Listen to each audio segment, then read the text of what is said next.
Oh, welcome to the family hour of our YAHOWah blog. It's great to be with you. We've got Kevin up there now in your own property. It looks like Right. you've had some rain though.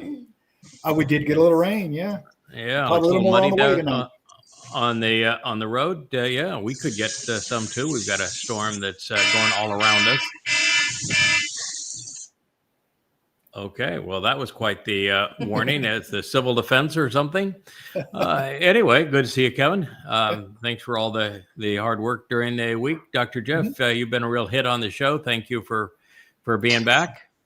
Oh, thank you. It's great to be here. Shabbat shalom, mishpacha. Shalom. You're here on. You're not at work today again. You're No, on I'm call, not at work, but still getting calls. but still getting calls. All right. Well, that sounds like a lot of fun. But that's the life of a doctor. That never changes. Davey, you're in Van Gogh's world. Yeah. Starry Night. How's things working out for you? Doing good. Staying Okay. busy. Life's good in Texas. Oh yeah. Okay. A nice good. cool rain came through, brought in a nice cool weather, so it's nice. Okay. Yeah. It's by this time of year you are finished with the summer and tired of it. Enough. No more enough 100 heat. degrees. No more 100 degrees. Yeah, the thing that bothered me the most about Texas is not it being 110 to 115 during the day and high humidity. It cooled all the way down to like 107 at night. Yeah. And when you walk out and it's 10, 11 o'clock at night and it's still almost 110 degrees, that is oppressive. Yeah. Yeah, that was my least, well, not my least favorite. My least favorite part of Texas is the religiosity and the politics of the place. My anti-religious and anti-political views did not fit well in Texas.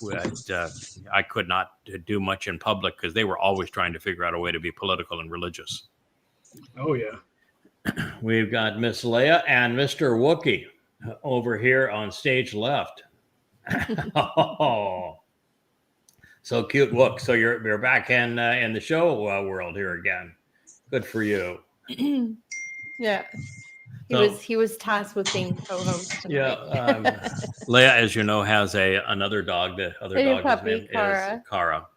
Kara is a handful, though. She is a very bright girl. She's full of energy. She's very curious. She plays well with both dogs and people. Got a great disposition. But oh my God, is she wiggly? And she's got the puppy I'm teething, biting. So yeah. Ears, noses, fingers, toes, whatever is around. Anything is an opportunity to teeth. And hey, Rich, how are you? I'm good. Boy, we've got Rich over there now. It just looks like he's in his normal element. But between Rich and I now, there's like 400 pounds of gear. He is literally surrounded by screens and lights and multiple computers and switches. A few hundred feet of cable at least. Oh, yeah. Hundreds and hundreds of feet of cables from the back of these electronic devices and boards. There's like 20, 30 cables coming out the back of each of them. So, yeah, it's quite a production that Rich is doing there. So thank you, Rich. No problem. That was an interesting week for this particular program where we are addressing the identity of the Antichrist. And we've identified the Antichrist based upon very comprehensive analysis of the prophets. And the prophets told us that the Antichrist would arrive at this time. Now, they don't call him Antichrist because all of the prophets wrote in Hebrew, and there's no Christ, obviously, in Hebrew. It just happens to be a term that people are familiar with. He is known as the Torahless One, the Great Betrayer. The Assyrian is one of his titles. The Adversary, the Prince of Evil. He has a whole lot of Halal ben Shakar. He has a whole lot of titles. It is basically the final rendition of Hasatan, Satan, the adversary, and he is in a corporeal body. So he has possessed someone. And so we knew it had to happen at this time because we're told expressly both in Daniel and in Isaiah that Israel will be leaned at the waist and become indefensible. Absolutely. As a direct result of the actions of this individual. And this individual is going to make a treaty that's going to be confirmed by many. In Daniel, it's with 10 individuals, bone-headed blowhards, if you will. They're called horns, boneheaded blowhards. There's 10 of those. And Daniel, it's just with many. With Isaiah, it's with many, but so we're told that that's going to occur, and we're told in Isaiah that's going to concur prior to the fulfillment of Shabbat, which begins the time of Jacob's troubles, which is 7 years long. So that means it has to be the Shabbat in 2026, just 7 months from now. May 22nd, a Shabbat on May 22nd is that date. So, wait, can we stick a pin in that? Well, that is 7 months. 7 months away, yeah. 7 months. Wrap your head around that. Yeah, that is when the time of Israel's troubles begins, and it's going to be the worst experience in the history of mankind, and particularly in the history of Jews. And we're going to get to that in a moment. So we know we're 7 months away from it, and we know that Israel is going to be thinned at the waist to become indefensible. And there's going to be a state of terror, which means an Islamic state is going to be carved out of the heart of Israel. Very much like Neville Chamberlain did with the high ground of Czechoslovakia. I'm sure you guys recall at least reading about that. I'm the only one to be old enough to. America. Even I wasn't that old. But no. Well, it depends on which prophecy you're reading. It could be a few thousand years old. Yeah. But be that as it may, the fact of the matter is it was Neville Chamberlain who gave what was not his to give, the high ground of Czechoslovakia. He gave it to Adolf Hitler and the Nazis to appease them, to avoid war. And of course, all it did is inspired the Nazis, and it vaulted Hitler into a more prominent position of power. And it was the springboard for the World War. And it brought the Third Reich. If the First Reich is Imperial Rome and the Second Reich is the Holy Roman Empire or the Roman Catholic Church, then the Third Reich was the rise of Nazi Germany. And that is the catalyst moment that ignited Hitler's final rise to power. The meaning that actually was as significant for Hitler's rise to power, though, is not well known by a lot of people. And we're going to make this comparison to the Third Reich to the Fourth Reich, and it was Hitler's Pope before Pope became Pius XII. Yep. As a cardinal, he was responsible cardinal from the area around Germany, and so he went to Hitler, and it was the longest, most detailed negotiation in Hitler's life, and the conclusion of their negotiation between the cardinal who became Pope Pius, Hitler's Pope, and Adolf Hitler was that the Roman Catholic Church would have exclusive control over all religion in Germany and in all conquered territories. All Nazi territories, yes. So all Nazi territories and in Nazi Germany, the Roman Catholic Church would be exclusive. Supreme. In religion. And for that, the Catholic Party, which was, I think, either the second largest, could have been the third largest, but first, second, third largest political party in Germany would be given to Adolf Hitler. Votes. The votes would be given to Hitler. Yes. Total control of the party. It was Hitler's to administer politically. So that was the deal. And that deal is the deal that ultimately vaulted Hitler into a position of power. And then ultimately the deal that Neville Chamberlain made, giving Hitler Czechoslovakia, was the one that established Hitler with the generals, the field marshal, so that he could control the murderous machine that became Nazi Germany. And we all know that after the war, the Vatican's Red Cross allowed these Nazi criminals to get away. Of course, yeah. But so the ultimate two deals are for the rise of what he called the Third Reich, which is after Imperial Rome, the Roman Catholic Church, and the Holy Roman Empire, was a deal that he made with the man that became Pope Pius XII, Hitler's Pope. And what we're going to witness here is something that plays out identically to that. This time, the great betrayer he is not from Britain.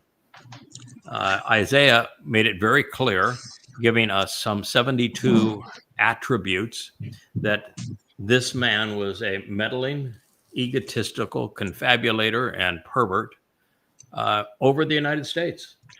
So the moment that Donald Trump won that last election, we came out immediately and said, "This is the great betrayer. This is the man." At that Here's point, our guy. Yeah. At that point, it would happen in his early in his second year of office, and it was obvious. There was the only way it could not be him is for him to keel over and die before May 22nd of next year.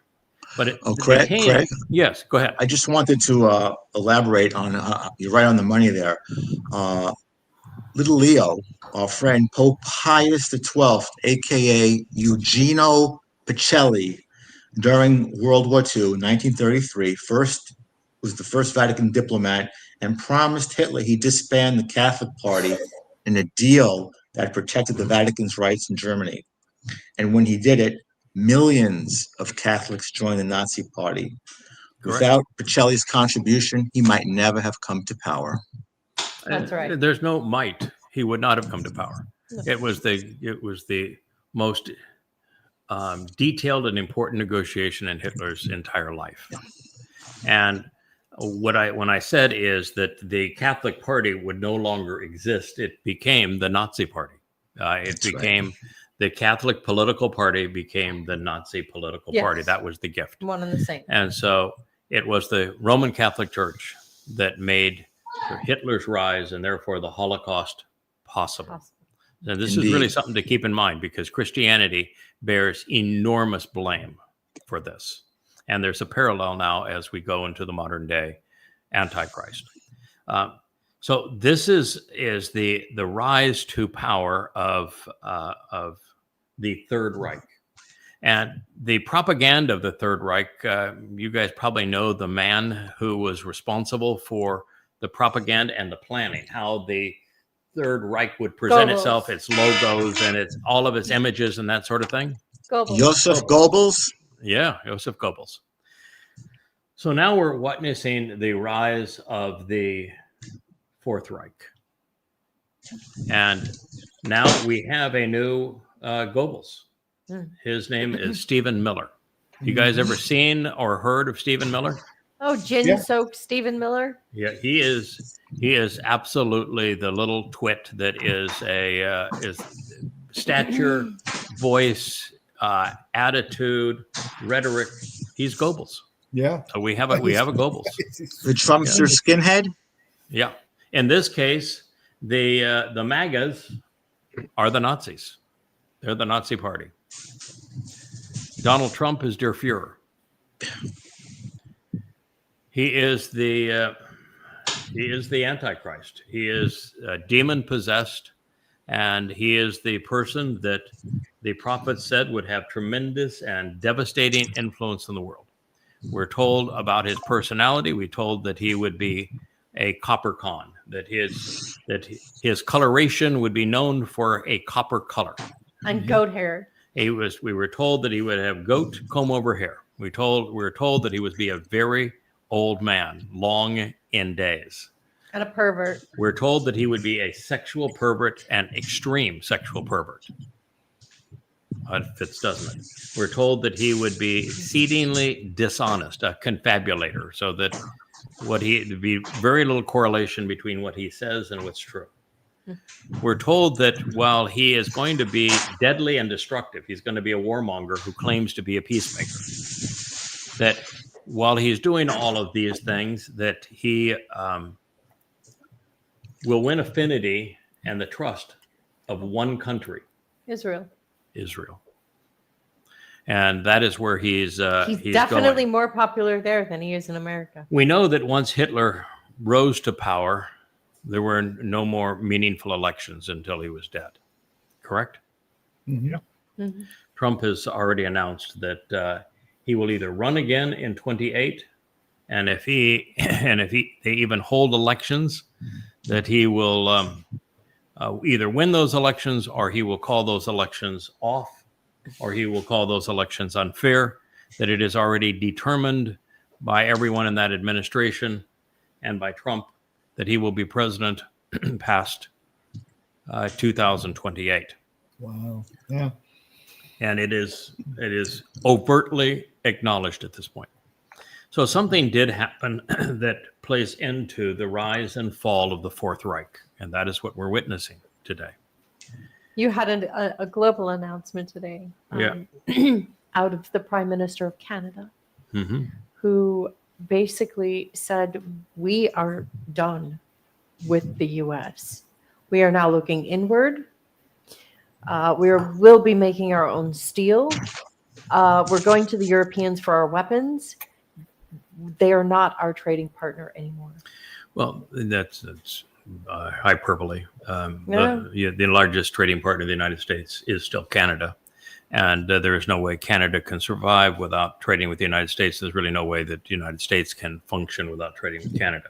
We are each other's largest trading partner, and no matter how moronic Trump becomes, that is likely to continue. And a lot of time there's positioning with Trump Rhetoric, yeah. that people know that Donald Trump is literally the Hannibal Lecter of politicians, Oh, yeah. and that he is only good at one thing, and that is devouring anybody that is everyone that's around him. He will turn on everyone and he will devour them, and it's almost impossible to stand up to Donald Trump.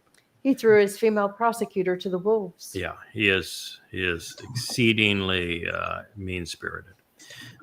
So one of the things that we found that affirmed all of this is that when Steve Bannon, who is as close an advisor to Trump as there ever has been, Oh, yeah. he said, you might as well get accustomed to Donald Trump being president past 2028, which is unconstitutional, as you know. You can't have a third term. He said, you might as well get accustomed to it because it's going to be a reality. And he says it is divine providence. Oh, Bart. Okay. Repulsive. Well, that's not Not the the point. time anyone's used that phrase and it turned out well. No, it hasn't. Have Yes, I any of agree. you read Mein Kampf? Yes. Yes. Are you familiar of the term divine providence in Mein Kampf? Yes. Sure. It's pervasive. Mhm. Hitler claimed that his dictatorial rule as Der Fuhrer, the leader, was divine providence. That divine providence always puts the best man in charge, and the best man was Adolf Hitler. So Mein Kevin, I Kampf, think we need to make a meme of that. Mhm. Mein Kampf is Hitler's struggle is based upon his perceptions that it was divine providence. That is what It's true. Steve Bannon Yeah, that's pronounced true. today, that it's divine providence. That's So disgusting. that is another major, you have this one right. Donald Trump is also torn down the entire east wing of the White House after saying he wouldn't touch it. And Jesse's Rose And Garden. his excuse now, well, to build it properly, it had to be torn down. Of course, there wasn't enough room to build a hallway next to the White House with the space between it and the executive office building that is on the eastern side. So the intent was always to tear it down. He just lied. But are you familiar with another grand ballroom that was designed and specified as a major product that might relate to all of this? 60,000 square feet on the end of the Reichstag. Yeah. Adolf Hitler, 1932, wasn't it? Yeah. So we have exactly the same thing. Oh my goodness. A grand ballroom. Didn't even think of that. Oh my goodness. The parallels are amazing. Hitler Wait. rose to power based upon the imposition of the brown shirts and then the Gestapo, which were dispatched not as foreign forces, but within Germany. Did he not? Yes, he did. Yep. As a matter of fact, those the brown shirts were actually funded by Americans. George Herbert Walker and Prescott Bush were the leaders of funding them of the brown shirts. Henry Ford was also a significant participant. The brown shirts were Hugo Boss. a extraordinarily vicious group that terrorized Germany internally, and the Gestapo rounded up Jews and sent them to concentration camps. Correct? That's right. So what has Trump done that no other president has done? He has weaponized the DOJ to send in military troops into American cities, which is an illegal move. Yeah, it's not DOJ. You're talking about the War Department. He has Or the War weaponized. He has Department, turned so- the War Department. He even told the generals when he said, "American cities is where you're going to have a big part of your future career is focused Training, yeah. on the enemy within in America's cities." And so the brown shirts now are the National Guard, but will be the U.S. Army in American cities. And the Gestapo is ICE, where he has created his own Gestapo as ICE. The only difference is that Hispanics are his Jews. For now. Well, So he has For now. for now. There's something that is not very well known about Hispanics, particularly in certain countries. The mixture of Sephardic Jewish bloodlines within them is very high. All right. With everything, everybody's Jewish. So you have brown shirts, you have Gestapo in American cities, and you have Sure do. then with Hitler, he started rattling his cage, the cage of nearby nations. He wanted Poland, didn't he? Mm-hmm. Yeah, his initial threat was just Czechoslovakia. Yeah. I want Austria. And so it was nearby nations that he sought to annex. Is there a nearby nation that has not done anything that would Venezuela. deserve Americans' ire, that he has positioned the U.S. military against flying B-52 bombers, nuclear-capable bombers, having the U.S. fleet off its coast? Yeah. OPEC member, Venezuela. Yeah. Yeah, Venezuela, which has now been armed defensively By Russia and China. by Russia and is now economically wed to China. Mhm. So we have the nearby neighbor to control, don't we? And of course, Trump wants to invade and control Greenland. He wants to take over Panama. Yeah. Got to get the So, canal same. back. Yeah. Same exact strategy, isn't it? Mm-hmm. And then there had to be a long-term war, the big war, the really big one. And with Hitler, it was called Operation Barbarossa, wasn't it? Yeah. You guys familiar with Operation Barbarossa? Yeah. June 22nd, 1941. You are familiar. It was the ultimate meat grinder for the Germans. The Germans lost the last World War because of Operation Barbarossa. What they found is that there was no end to the Russian willingness to fight to defend their homeland from creeps like Hitler and the Nazi Germans. Correct? Yeah. The Ballad of Stalingrad was important, but ultimately it was the Battle at Kursk, which is where the Ukrainians tried to invade Russia and got their clock cleaned here not too long ago. That ended the German ability to fight. Was in Kursk, next to the Ukrainian border now. And so what we have is exactly the same situation all over again, don't we? Mm-hmm. Because Trump just decided he's not going to have another discussion with Vladimir Putin. No. He is not going to try to stop the war that America started against the Ukraine. For those who do not know, the Ukrainian proxy war was started by the United States 20 years ago.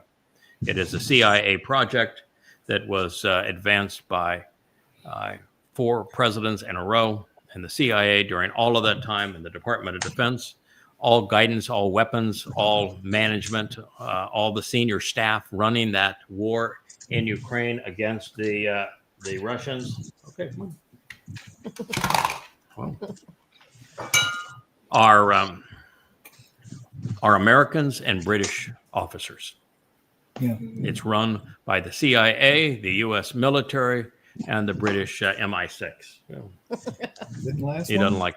He likes iced tea. He doesn't like coffee. That's the bottom line here. I figured if I have coffee, then I get to drink it myself. If I get iced tea, I have to share it. Wookie prefers cappuccino. He does like cappuccino, Yeah. but not black coffee. I'm selfish, I guess. So you have Operation Barbarossa, which brought Nazi Germany to its knees.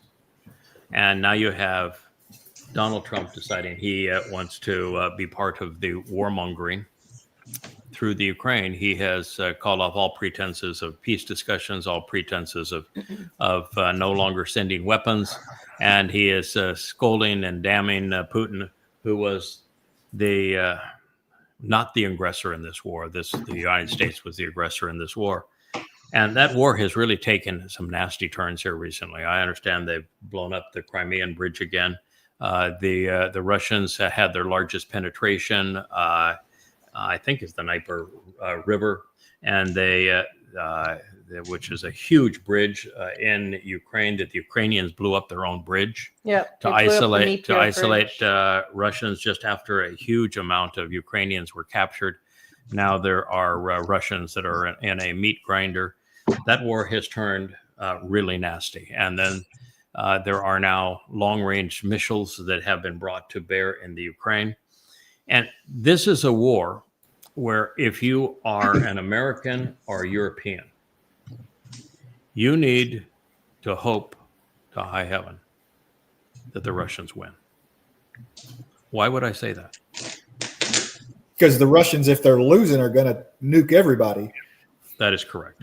They'll go If we push the Russians into a corner where they are losing that war and are facing an invasion of the Russian homeland or destruction through missiles or this sort of thing, the Russians have already said unequivocally that they will resort to nuclear weapons and they will attack Europe and America.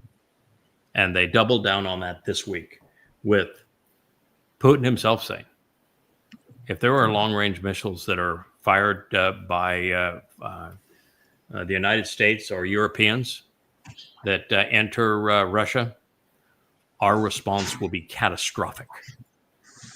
Yeah. Hypersonic missiles now, not the old school ICBMs way up high, plenty of time to go get them.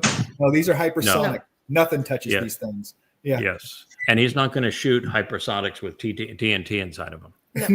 No. Furthermore, I watched the speech Putin gave. Yeah. And I've watched Putin for a very long time. What's interesting, I like to read body language. And what's interesting is that his eyebrows hardly ever move. The man's forehead is totally stoic, smooth as a baby's bum. He is stoic. This time when he made this announcement, I have seen his eyebrows raise possibly for the first time. I saw wrinkles in his forehead, that indicative of great anger. He is not bluffing. No. He's not bluffing. The United States playing Trump, playing chicken with an Putin idiot playing chicken with a mafia guy. Because he is so out of touch with reality that he thinks that the American military can beat the Russians is Operation Barbarossa. We started the war. Now this is our Operation Barbarossa. It's following the story of the Third Reich is now the story of the Fourth Reich, which is why I present this always as the rise and fall of the Fourth Reich, because we're watching both simultaneously. Mm-hmm. Yeah, wow. Hitler, in 1941.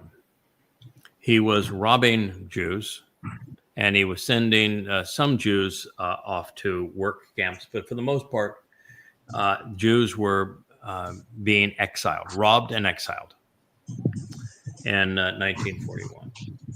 Did Hitler have a meeting of any consequence in November of 1941? Absolutely. And who would that meeting have been with? Haj The Grand Amin El Mufti of Husseini. Jerusalem. What was that guy's name again?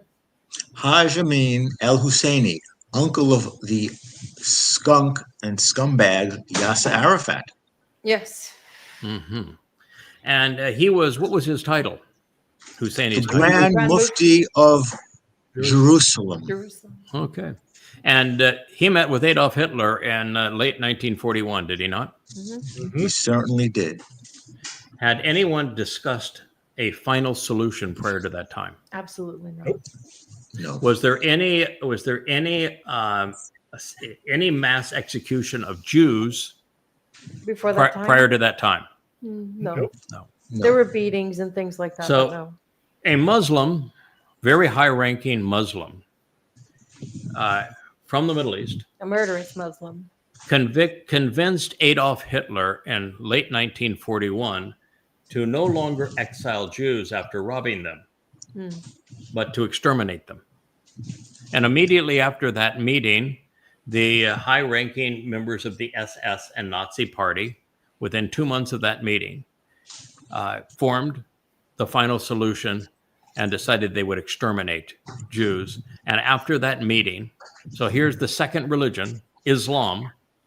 After that meeting, 6 million Jews were exterminated. You have As the a nexus of, sole result of that meeting. you have And Chrislam, all as I of call your- it. You have the conference of Wannsee with Heydrich Reinhardt, Mm-hmm. Yes, who was one of the master orchestrators of the final solution. correct. And his orchestration of it was immediately after the meeting that Hitler had with Hajjani and with the Grand Mufti of Jerusalem. And in addition to that, the Grand Mufti promised to provide Muslim SS troops. Yep. The only non-Aryans that became SS troops, correct? Hansa Division. The Hansa Hansa. Division. That is correct. All right. So we even had Muslims fighting on behalf of Adolf Hitler, correct? So Yes. is there a parallel here? So you got the MAGAs that are Christians, that are the political party that are responsible for Trump being in office, just like you had the Catholic political party that became the Nazi political party, vaulting Adolf Hitler into power. So you have an exact match, correct? Imagine that. And now you've got Trump bribed well over $20 billion now because to everything else we did on the real estate side and the airplane side and the investment capital side, you now have his Bitcoin deal, which is in the billions of dollars. We've got well over $20 billion worth of bribes from MBS of Saudi Arabia, Al Thani of Qatar, and from the United Arab Emirates, correct? Yeah. So what did Trump say this week that would also play into him being the Antichrist? About Israel, Jews. Oh, He said, Israel cannot. I will not allow Israel to annex the to West Bank. annex the West Bank, which is actually Judea and Samaria. Yes. Yeah. God gave the land to them. It's their land. And he says, you cannot do it. I will not allow it. I made a deal with the Muslims around Israel that you would not do it and you will not do it. Now, why would Trump say that? Yeah, because they own him. It's Well, it's first not in of all, their interest. Israel, because of the stupidity of its response to the Al-Aqsa flood on 10/7 of 23, and their foolishness of believing they could remove Hamas from Islamic Gaza, which was absolutely impossible and moronic, totally brain dead. And so in the process of doing the impossible and continuing it, he destroyed Gaza, turned it into a rubble pile, turned the entire world against Israel, isolated Israel, such that it put Trump, who is the Antichrist, in the position where he has absolute control over Israel. Israel is now a vassal of Donald J. Trump. Yeah. So Donald J. Trump can tell Israel, jump, and Israel has to jump. It can say, bow down. When it said, get on your knees and apologize to Qatar for trying to kill Hamas. And guess what? Netanyahu had to get down on his knees and apologize to Qatar, which is the largest bank of international terrorism in the world. And Israel's okay with it. Israel's okay with it. Let's give him the banners. Cyrus the Great. Right. Donald Trump negotiated a deal that is 2,000 ruthless Islamic terrorists for 20 almost dead Israeli captives, and touted that as the greatest peace deal of all time, when in fact there's no peace. All there was is a trade with the devil. And Donald Trump actually was able to negotiate directly with Hamas because he's aided and abetted by the Muslims. He could speak directly to the devil and had influence over the devil and got the devil to do exactly what he wanted the devil to do, which is just astonishing. The reason that Donald Trump says, no, you cannot annex Judea and Samaria was because he made a promise to these Muslim dictators who bribed him, that bought the U.S. president and bought the U.S. military, that he would sponsor and he would assure the imposition of a Palestinian state. And that's why he said no. And I've been telling Israel this for now, a year, that this is exactly what the plan is. You're being betrayed. You're sitting here worshiping this man if he's the second coming of Cyrus, and he is the one who has already announced publicly that he is going to sponsor the creation of a Palestinian state on behalf of all of those Muslim nations, which is why all those Muslim nations were there at his Peace 25 conference. It is assured. And every other potentate that was there is an advocate for the establishment of a Palestinian state, when all that will do is make Israel indefensible and cause Israel to be destroyed. Essentially, Halal Ben Shakar has declared that he's going to out-Trump Yahweh. That is correct. He has. When we're dealing with Satan, and Satan is now the driving force of Donald Trump, the Democrats are trying to figure him out, and they are confused one day to the next because he does one stupid thing every day, so that they're never able to pin him on the last stupid thing because he's done something more stupid the next day than he did the previous day. And they just don't know what they're up against. They think he wants to be a king. He has no interest in being a king. He's Satan. He literally is Satan. He is not trying to save the world. He's trying to destroy it. He's not trying to make America better. He's trying to bankrupt America. Satan has had the same agenda from day one, which is to destroy humankind. He is an apartheid and genocide machine. Look at his most adroit religion, Islam. Islam has killed well over 250 million people, enslaved, plundered, and raped 3 times that number. Islam exists to rape and plunder and murder the world. All Muslims must commit to die killing for Allah. Total genocide. That is Satan's agenda. You want to now predict what Donald Trump is going to do day to day besides what the prophets have said? Think of how Satan has created the religion of Islam. You read the 5 books that I wrote called Goddamn Religion, you'll know everything he's going to do. Now, Satan has a type. The 2 most famous people in the world who have admitted that they were demon-possessed, put it in writing, and admitted they were demon-possessed. Who would those 2 people be? What, Shaul and Muhammad. Paul and Muhammad, you are correct. So Paul admitted he was demon-possessed in his second letter to the Corinthians, correct? Last chapter, second letter to the Corinthians. And it said that his ego was so uncontrollable, the only way that Satan had any influence over him, that he could manage him, was to make him demon-possessed. That was the goad and his side by Paul's own admission, was a demon from Satan. I find it funny He because was- I've heard so many Christians have conversations for hours talking about what was the thorn in Paul's side. I'm like, he told you. He told you. Read the text. Yeah, read it. It's a messenger from Even Satan. your English translations say it. Even your English, yes. So Paul admitted he was demon possessed, and if you read the Christian New Testament, it's obvious that he was demon possessed. And Paul, didn't he admit that he was a sexual pervert in Romans? Absolutely. Yes. Didn't Paul admit throughout his letters that he was an egomaniac? Mhm. Yes. Didn't Paul admit that he was a confabulator and that he imagined things? Didn't he have like 12 different ways he'd been killed? Yeah. Indeed.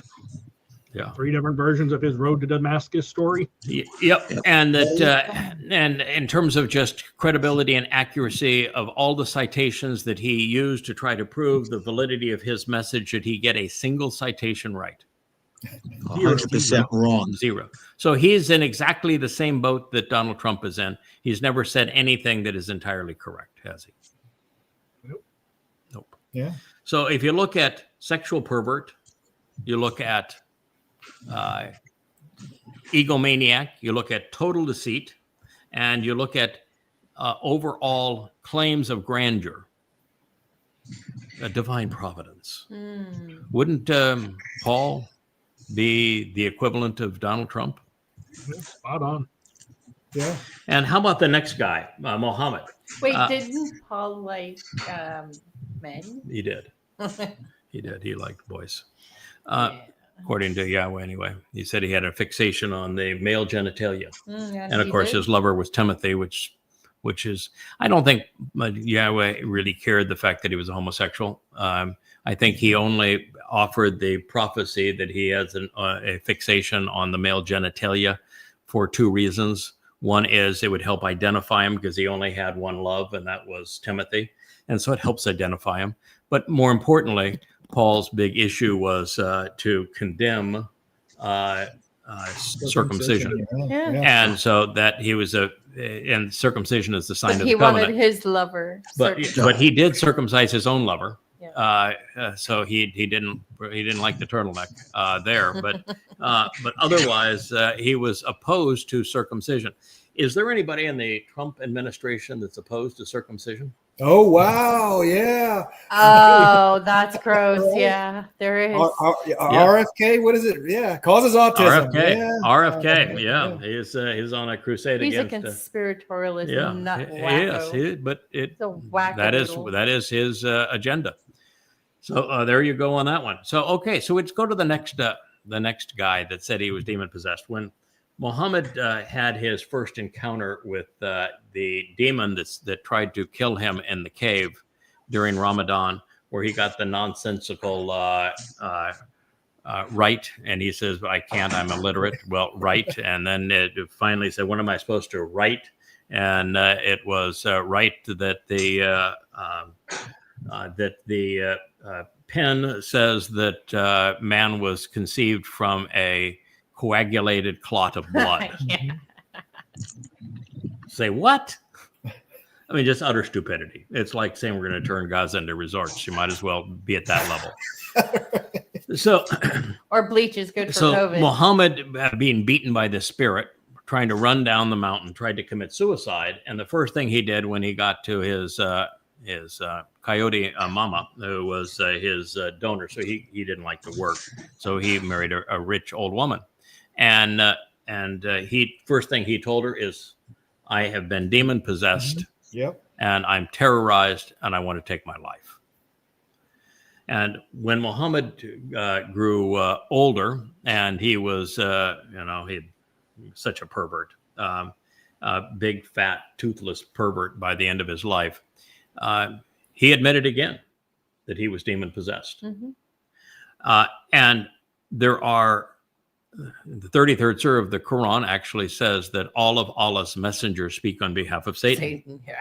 That's why it's called satanic verses. There is an entire surah of the Quran that is dedicated to demons. To the jinn. Yeah. And the gym, And every time that Satan is brought up in the Quran, Satan is having a conversation with Allah, and you can't tell which one's which. Right. And 100% of the time that Allah is located in the Quran, where is he? 100% of the time. In Sheol, yeah. In hell. 100% of the time he's in hell. And what's he doing down there? Torturing people. Burning, people. Right. Especially women. Right. He hates women. So hanging women by meat hooks. Muhammad was demon possessed by his own admission, and by his own admission, Allah is Satan.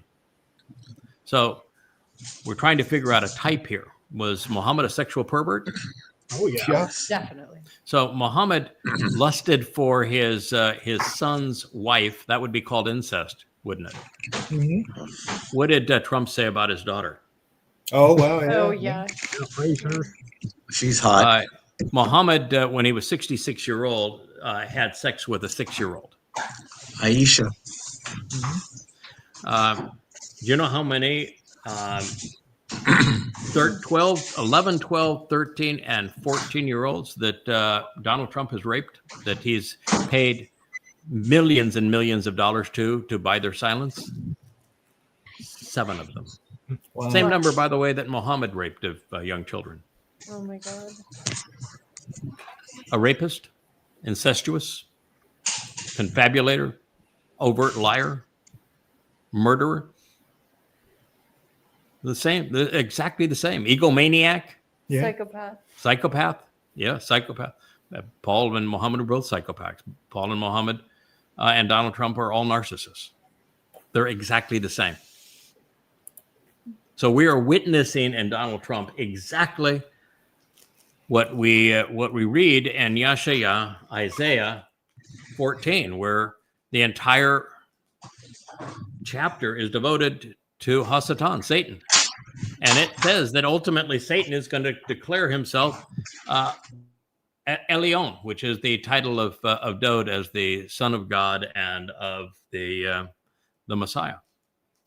And so he doesn't say he's going to rise above the Most High. It's the term is Elion. And Yahweh specifically tells us that Dod is Elion in his presence. Dod's not God in his presence. He's Elion in his presence. Elion would be all things pertaining to the hand or influence of God. That's what the word means. Trump is going to do exactly the same thing. But once America is destroyed, America will be bankrupt. The Federal Reserve is going to be replaced by Trump's Bitcoin, boondoggle. We're going to be at war with the United States is going to be at war with Russia, nuclear exchange. And so Donald Trump ultimately, after staying in power after 2028 and into 2029, in January of 2030, he's going to relocate to where? Israel. Where in Israel? Jerusalem. Jerusalem. And where does Ezekiel say that he's going to be busying himself? Right now, we're Right told on the that Temple Mount. Yeah, right now we're told that Trump's only priority is his ballroom. And the ballroom, have you seen how much larger the ballroom is than the White House itself? Yeah. The ballroom is larger than the White House and the West Wing combined. It is so out of kilter with the existing building. It just looks like a total and utter egomaniac and dunderhead is the person responsible for this. It towers over it. It's so much more massive. And when you read the book of Ezekiel and you have this coppercon, Donald Trump, measuring up this grand edifice, how much larger is it than the Temple Mount? Oh, 10, 20 times. It's all of Jerusalem, isn't it? It's not only all of Jerusalem, it's most of Judea. Well, yeah. It's that gargantuan. That is what Satan is trying to achieve in his ultimate monstrosity, the naming rights, if you will, of his construction enterprise. So all that Donald Trump is getting by demolishing the old East Wing of the White House is and building this monstrosity of a ballroom for himself is exactly what Satan is going to try to achieve by demolishing everything associated with Jerusalem and building this monstrosity for himself all around. Same exact situation, isn't it? Mm-hmm. So we just have every place we turn. We have the rise and fall of the Antichrist, of Satan incarnate.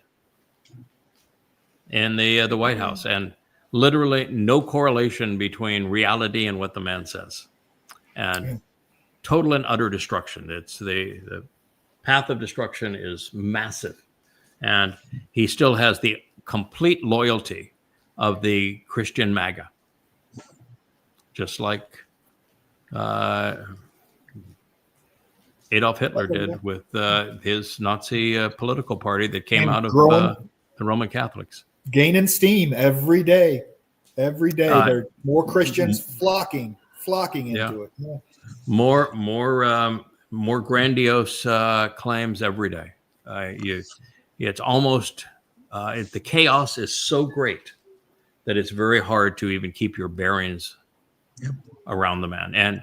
And anyone who even forget about criticizing.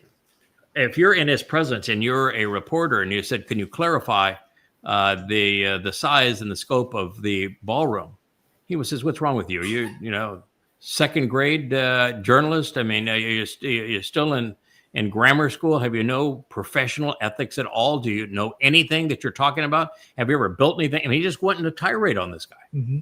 He just loses it at.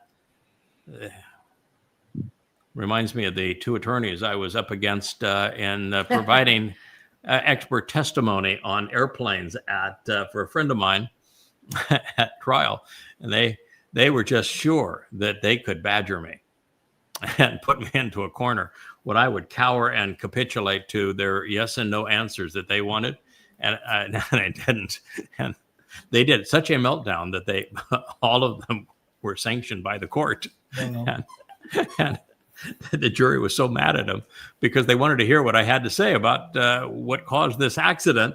And these guys wouldn't let it. And it had such a conniption fit, had such a mean-spirited meltdown that they were actually sanctioned. And the trial ended, and the jury rendered a large verdict in favor of the plaintiff that I was speaking on behalf of. So as bad as the judge was, the jury was brilliant. There was 7 women on this jury. And they were attentive. They were smart. They had morals. It was amazing to see the response of those jurors. So, but this is the exact same thing as Donald Trump. Donald Trump tries to cower everyone into submission. You know, you heard the other day that was that press conference where everybody lined up, and it was 2 hours of kissing Trump's tail. And Stephen Miller said, "You know, America would have been destroyed and dead if it were not for you. You're the only one that has restored America." America is destroyed now. We're destroyed economically. We're destroyed militarily. We're destroyed in terms of alliances with other nations. We're at war with ourselves. America has never been in a worse situation. There's no salvaging it. As a matter of fact, this is an interesting thought. And I actually said it today, and I don't know in fact, I don't think anyone's responded to it. What I said today is that there was a time for a better part of a year where I did everything in my power to try to discourage America for continuing the proxy war, using Ukraine as cannon fodder and American weapons to badger Russia, because America wanted to split up Russia and steal her resources, just like America wants to split up Venezuela and steal the resources. And so I constantly made posts trying to encourage people to think this through and to realize Putin is not the bad guy here. It's us. Mm-hmm. And that we need to stop this if we're going to survive, because if there's only 2 outcomes, that is either capitulate to Russia's demands that Ukraine is not militarized, it's not part of NATO, and that the ethnic Russian communities have the opportunity to reunite with Russia. You either do that, or you push Russia into a position where it retaliates against the West with nuclear weapons. Those are your only 2 outcomes. And so I've constantly, I bet I have 1,000 posts on just that subject. As it goes on, it seems that we are inching closer and closer to a nuclear solution and not further away. Yeah. So what I did today is say, it's serves God's interest for this thing to go nuclear. I'm no longer going to advocate on behalf of America because you're just too stupid. You're too ignorant. You're too irrational. You're too immoral. And the President of the United States is too demonic. This cannot be resolved. And since it cannot be resolved, let's just get on with it. Yeah. Go ahead. Let's go nuclear. And since Russia suffered 2 really horrible battlefield defeats in the last couple of days, Russia losing, should that occur, should Europe, NATO, and the United States push Russia collectively to the point that Russia loses or it feels threatened, it's going to go nuclear. And it's actually in Yahowah's interest for it to, and therefore in our interest for it to go nuclear. And you might say, how is that possible? I mean, millions, maybe even billions of people are going to die. Because people are going to do what they're going to do anyway. We are not saying that we're going to pull the trigger on a bomb. I'm not going to. I'm just telling you, I know what's going to happen, and the sooner it happens, the better, because it's going to happen. And I can't stop it from happening. I can't use evidence and reason to wake up people. They're just too ignorant and too irrational and too immoral to be able to wake up in Europe and in the United States. So it's going to happen, and the sooner it happens, the better, because we have the only solution. We not only foretold that it was going to happen and have been explaining why it's going to happen, but we have the only solution. And Yahowah is very clear with his people. He says the only reason they ultimately return to me is because they have no other choice. Yeah, right. And that's really where we are. So let's just get on with it. And it's this imposition of the Islamic State of terror in Israel. Let's just get on with it. It's going to happen within the next 7 months. Just get on with it. And let's move on to the next phase of this whole thing. So why even advocate against it anymore? It's not stoppable. No. I understand that Leah has the little cute one. That's Kara. I have all 3 of them over here. That's Kara, and Leah's lap. That's Wookie trying to climb up Leah's legs. So very jealous. Yeah. Wow. Yeah. So that's quite the. No, you cannot have the baby's toy. Quite the deal. So our dogs are going to have fun. My suggestion, guys, is don't live anywhere near something that would be bombed by the Russians. This is going to be a really messy situation, and America is going to go bankrupt in the process. So it's bad. So all of those things and what happened this week reaffirm our reaffirmation that the prophets again are right. Donald Trump is Satan incarnate. He is demon possessed. Everything that you're hearing from him that sounds so crazy, so egotistical, so maniacal, so vindictive, so destructive. And while he is claiming to be the peaceful president, and yet he's setting Israel up to be destroyed. He's setting the United States up for war with Russia. He's setting the Western Hemisphere up for a war with the United States. This is where we are. So it makes these prophecies particularly important because just like there have been 10,000 insights that we uniquely have deduced and shared, so are all of these. All of them. And, imagine being in a position where all of these things, including Yahweh's name, that David is the actual Messiah, Son of God, returning king who fulfilled Pesach through crucifixion in 33 CE, and therefore Jesus never existed. Think of the profound nature of these insights. And there are thousands upon thousands upon thousands of them in these 25,000 pages of Yada Yahowah. We're in such a unique position, and we keep on adding to them at a tremendous pace. Yeah, So this is an extraordinary situation.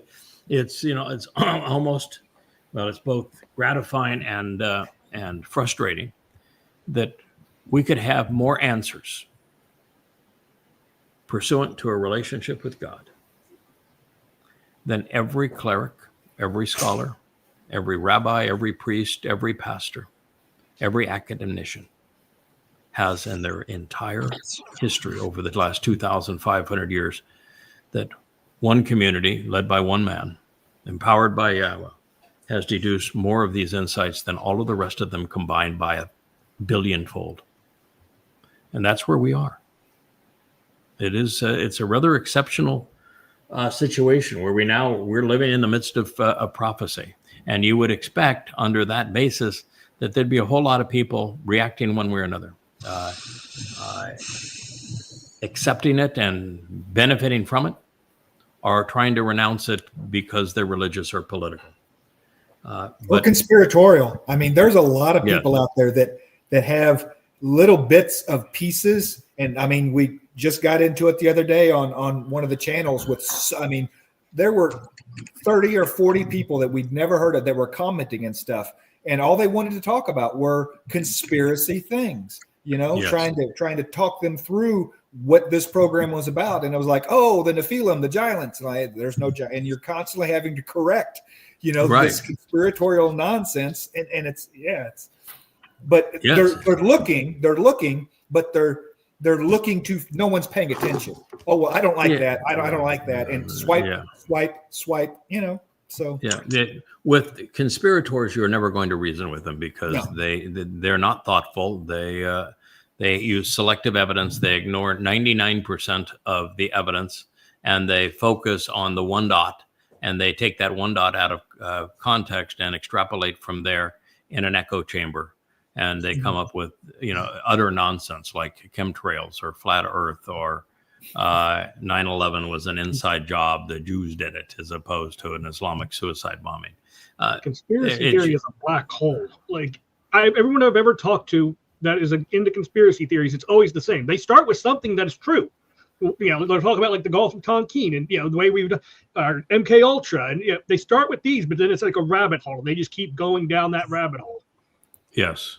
And there is no amount of light that you can shine on that rabbit hole that will cause them to leave it. And they believe they're truthers and that nobody else is inspired and enlightened like they are. And even if you were to absolutely prove the MMR vaccine, for example, has been a boon to worldwide health, and that the only links to autism were by a man that was trying to promote his vaccine over the popular one, and therefore wanted to renounce the MMR vaccine so that he could sell his, and that he actually did no research. He just made it all up. Faked it all. He was, everything was faked. He was not disbarred, but what are you as an MD? He lost his license to practice medicine. He had to move from England to the United States. He is an utter and complete fraud. But the people that are conspiratorial types that want to blame autism not on their own mental health, but on on some vaccine, love it. And there's nothing you can do to convince them otherwise. You show them all the evidence and they'll dismiss it. They're just setting them up because they're trying to promote this. Correct. Oh yeah, it's just hellacious as to what you see. I mean, the realization, this thing that the Trumps had the big announcement one day that autism, it's caused by Tylenol. Most widely over-the-counter medication on the face of the planet, and that's what causes autism, right? Yeah, I mean, and they just had the largest research program ever on autism. I think it was like 2 million people that participated, and it's huge. And they found absolutely no correlation with any medication. The only correlation with autism, unfortunately, was the mental health of the mother. And that's exactly what the conspiratorial mothers don't want to hear. But that was the only correlation. There was no other correlation. And certainly not Tylenol.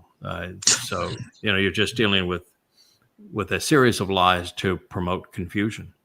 That is what we're dealing with the father of lies, being now Satan's corporeal manifestation in Donald Trump. So would you say, Craig, are we between a tidal wave or a tsunami of greater knowledge and, more importantly, understanding? Yeah, we are being we are providing a tsunami of knowledge. Yeah. There has never been so many profoundly important insights, so that people can actually return to Yahweh and take advantage of all that he is offering. It has never been this clear, this well proven, this comprehensively known than it is right now, right here. And what's part of the amazing is Yahowah series. you bringing your either first or second favorite new Mizmor to the floor is 2 Sam 6. It's unbelievable that it's coming right into the fore, and it's so relevant. But it's everything we turn to. Numbers 5 spoke of our situation. Numbers 11, 12, 13, 14, 15.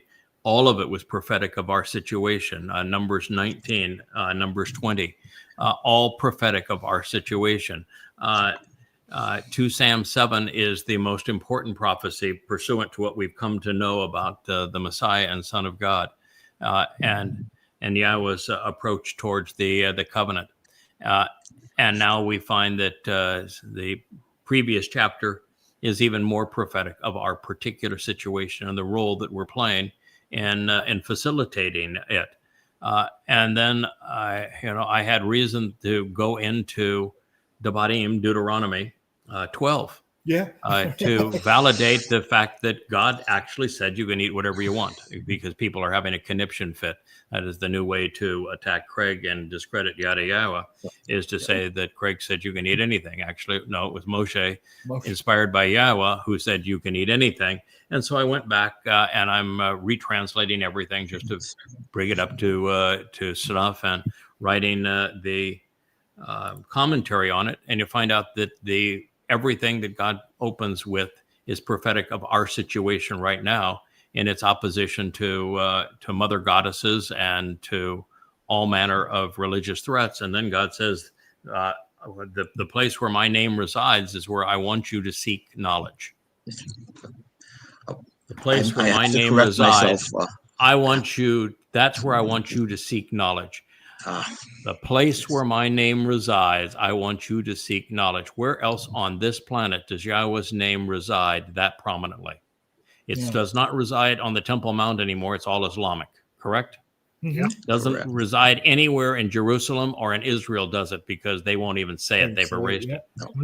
So, and in fact, the first person to know that Yahweh's name is pronounced Yahweh is the guy that wrote this book, and the other 35 like it, isn't he? Mm-hmm. And he says, I want you to go where Yahweh's, where my name thrives and lives. And I want you to devour knowledge there, seek knowledge, and then learn.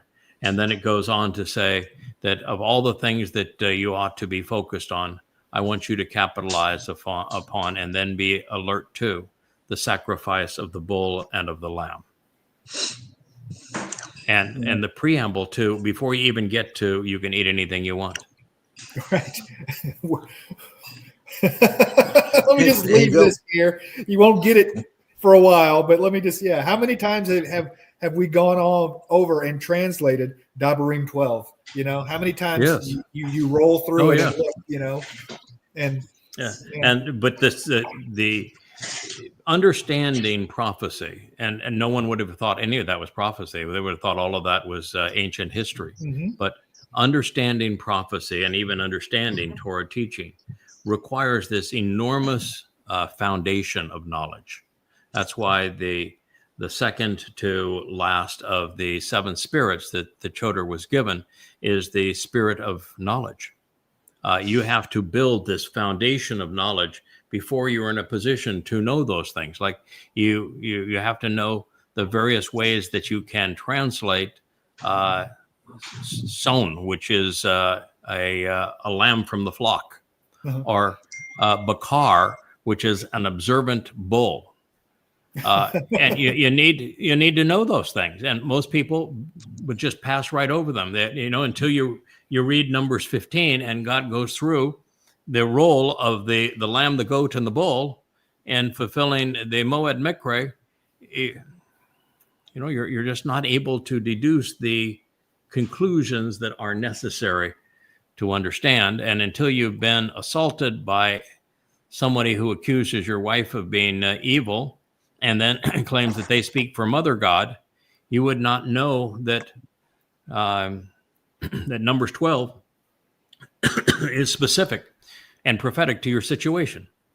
You wouldn't know until they began to champion a Mother God that the introduction to Devarim 12 specifically renounces any affiliation with a Mother Goddess. Yeah.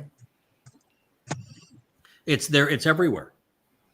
God is giving us prophecies that tell us this is what his position is on these things, and this is how he responds. And there is no conciliation. There is no attempt of compromise. There is no debate with these people. It's overt condemnation, total disassociation, and then eradication, including their names. Everything gone. Complete scorched earth. Nothing left. Out of the That's how camp, God into responds. the pit. Out of the camp. Yep. Yeah, out of the camp, into the pit. Go ahead. I just misspoke. It's prophecy 2 Sam 6, not Mizmor. So Yes, I know, but that's all right. We have the reason I thought that you said Mizmor is that down in the Rainbow Studio, I have been focused with Rich on my favorite Mizmor, which is the 89th. And the 89th answers every question. I mean, every question we need to know is in the 89th Mizmor. You're prescient because I was just thinking about that's why I said it. Yeah, I know. Lung to tongue. 89 game, set, and match with Christian. Just game, set, and match with Judaism, Christianity, and Islam. And all the Abrahamic religions are gone. There, with the 89th Mizmor, there can be no Jesus. There's no Christ. There's no Christian. There's no church. There is no Rabbi Akiba. There is no Bar Kokhba. There's no six-pointed star. There's no Judaism. And of course, there's no Islam because Islam came out of the Babylonian Talmud, which is a product of all of this. With the 89th Mizmor, it's all Dod. Dod is the Son of God. Dod is the Messiah. And God lectures his people and said, what you've done to defraud, to defame, to curtail the everything that is appropriate in terms of reverence and respect and knowledge regarding the Messiah, Dod, is why you're in this terrible spot. And there's no solution for you while you're here. There's nothing worse than the renunciation of Dod as the Messiah, which is the basis of Christianity. It was how rabbinic Judaism was actually formed, and it is Muhammad's claim that formed the basis of the religiosity of the Quran. Might I suggest that this morning's show is a twice or thrice type of a deal in terms of listening to and really digesting it.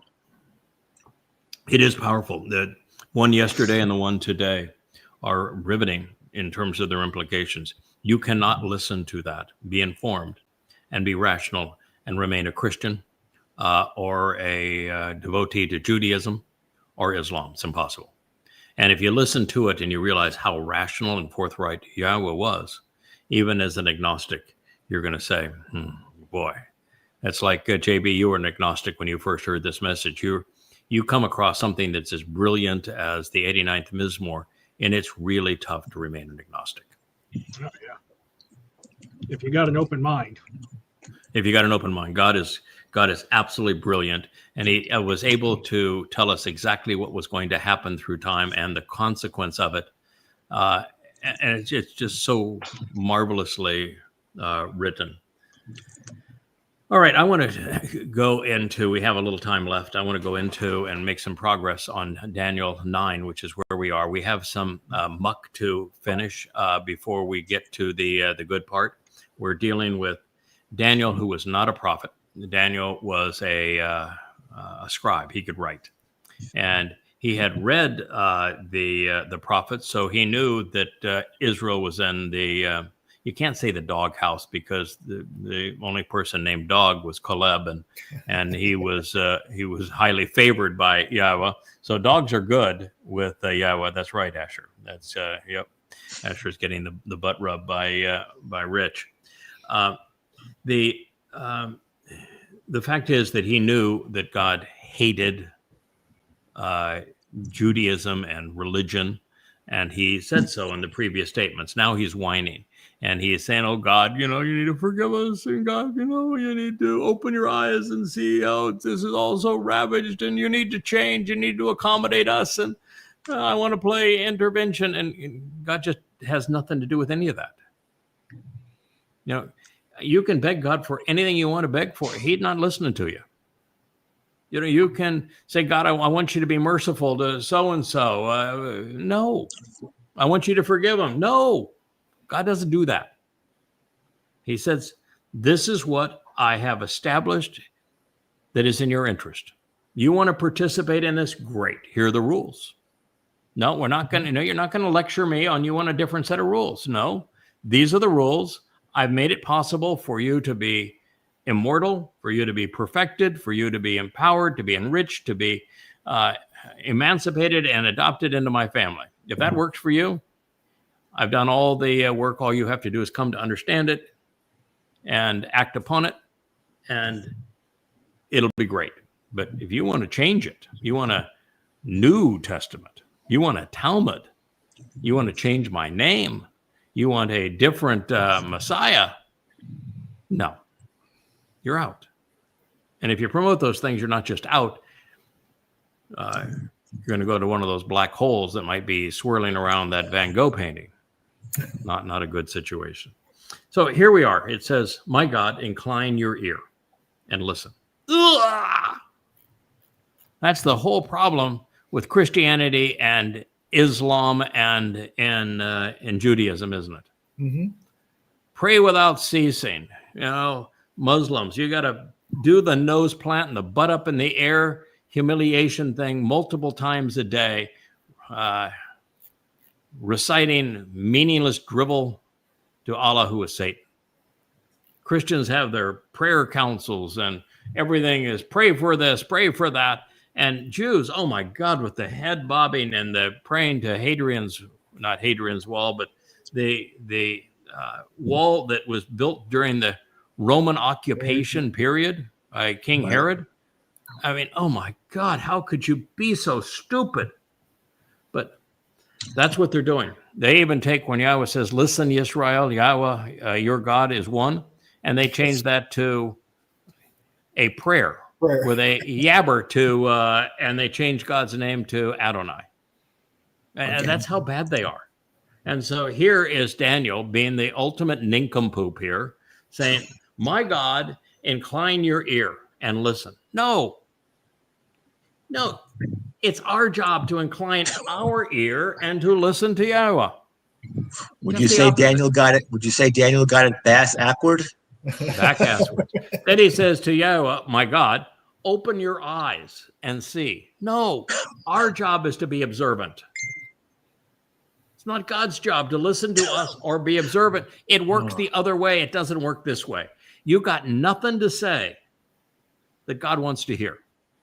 Yeah. You've written nothing that God wants to read. Unless you are somebody that God says, that's my guy, and I'm going to speak through that guy, and I'm going to inspire that guy so that he can call my people home. Apart from that, no. And even if you're that guy, you're spending 99.999% of your time listening and observing what he has to say. Even if you're that guy, you might spend 1/1000th of 1% of your time saying, okay, I'm stumped on this one. You got an idea? Open your eyes and see our ravaged and deserted places. And the city which is called by your name. The places were ravaged and deserted because the Jews weren't listening to God. However, not upon our righteousness. Why would you even say that? They were in Babylon because they were so rotten to the core. They were so religious and political, and they had already written Yahweh's name out of their lives. That's why they were in Babylon. Doing everything not upon our righteousness. Doing everything they could to be good. They weren't trying to be Sadak. They were trying to be good. Not upon our righteousness, Sadak, which means us being right. There was nothing that they had right because we would fail. Oh, isn't that lovely? Our plea for mercy in your presence is indeed because of your compassion, which is great. No, it's not. God's compassion is very narrowly focused. He actually says in the second statement that he wrote in stone, I despise religion. Don't you go anywhere near any form of religion. Fathers corrupt their sons to the third and fourth generation. And my mercy, my compassion is for thousands, and only those who observe the instructive conditions of my covenant. So no, God's compassion is not great. It's very, very narrow.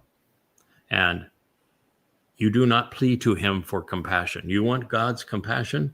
You accept the terms and conditions of the covenant. You attend the Moed Mikre as they are intended.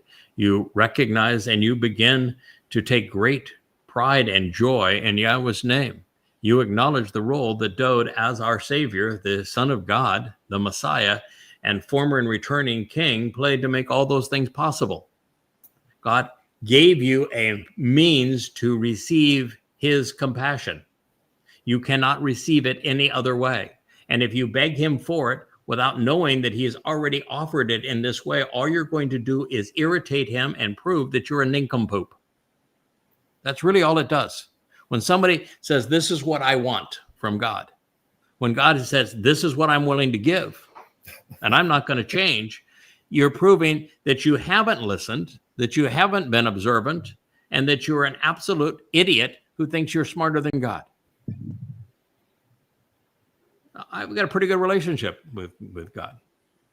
You think I've ever told God, I think you need to change your approach here. I think that you're wrong, and I think there's a better way to go about this salvation thing, or this the sacrifice of the Adam of Perah. I think needs to be orchestrated a little different. I don't like the setting. You think you would ever say anything like that? No. Just tell me where you want me to say. Tell me where you want me to be. Tell me what you want me to do through your prophets and Torah. You've already done a great job of it. I'm reading it. Make sure that I understand it, and I'm going to do what you ask. If you tell me how you want me to deal with those who are the naysayers, that's my approach. I'm just going to, I get all sorts of advice. You should just let these people go that are the insiders that are claiming to speak for Spirit Mom. Well, what did Yahweh do? Did he let them go? Squashed them, incinerated them, obliterated them, denounced them. He'd be happy to let them go if they would just go. That's be happy to let them go, but that requires them actually just going away quietly, which they won't do. If they're not going to do that, then you can't do that. Yeah, and I'm not trying to debate them so that because God, there is no example where God says, "Okay, we had a little misunderstanding here. Maybe I didn't get what I was trying to convey to you. Let's have a retry." If Kirk was here, my golfing buddy, I'd call it a mulligan. Let's try again, and let's see if I can work out a compromise with you so that we can all just get along. Did he ever do that even once? No. No Rodney King moments.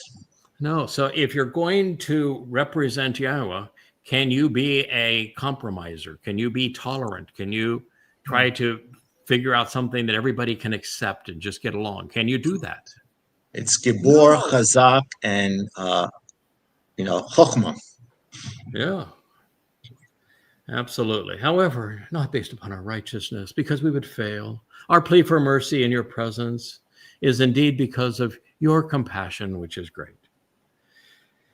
Well, Daniel is demonstrating why God despises religion. There was absolutely nothing that Yahweh wanted to hear from this man other than for him to stop begging and to start listening.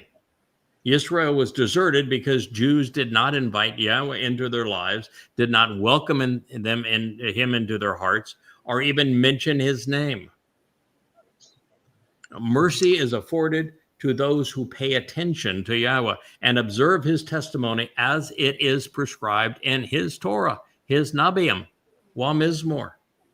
He guides those who do so through the bereth and the Mikre to his Bayeth, his home.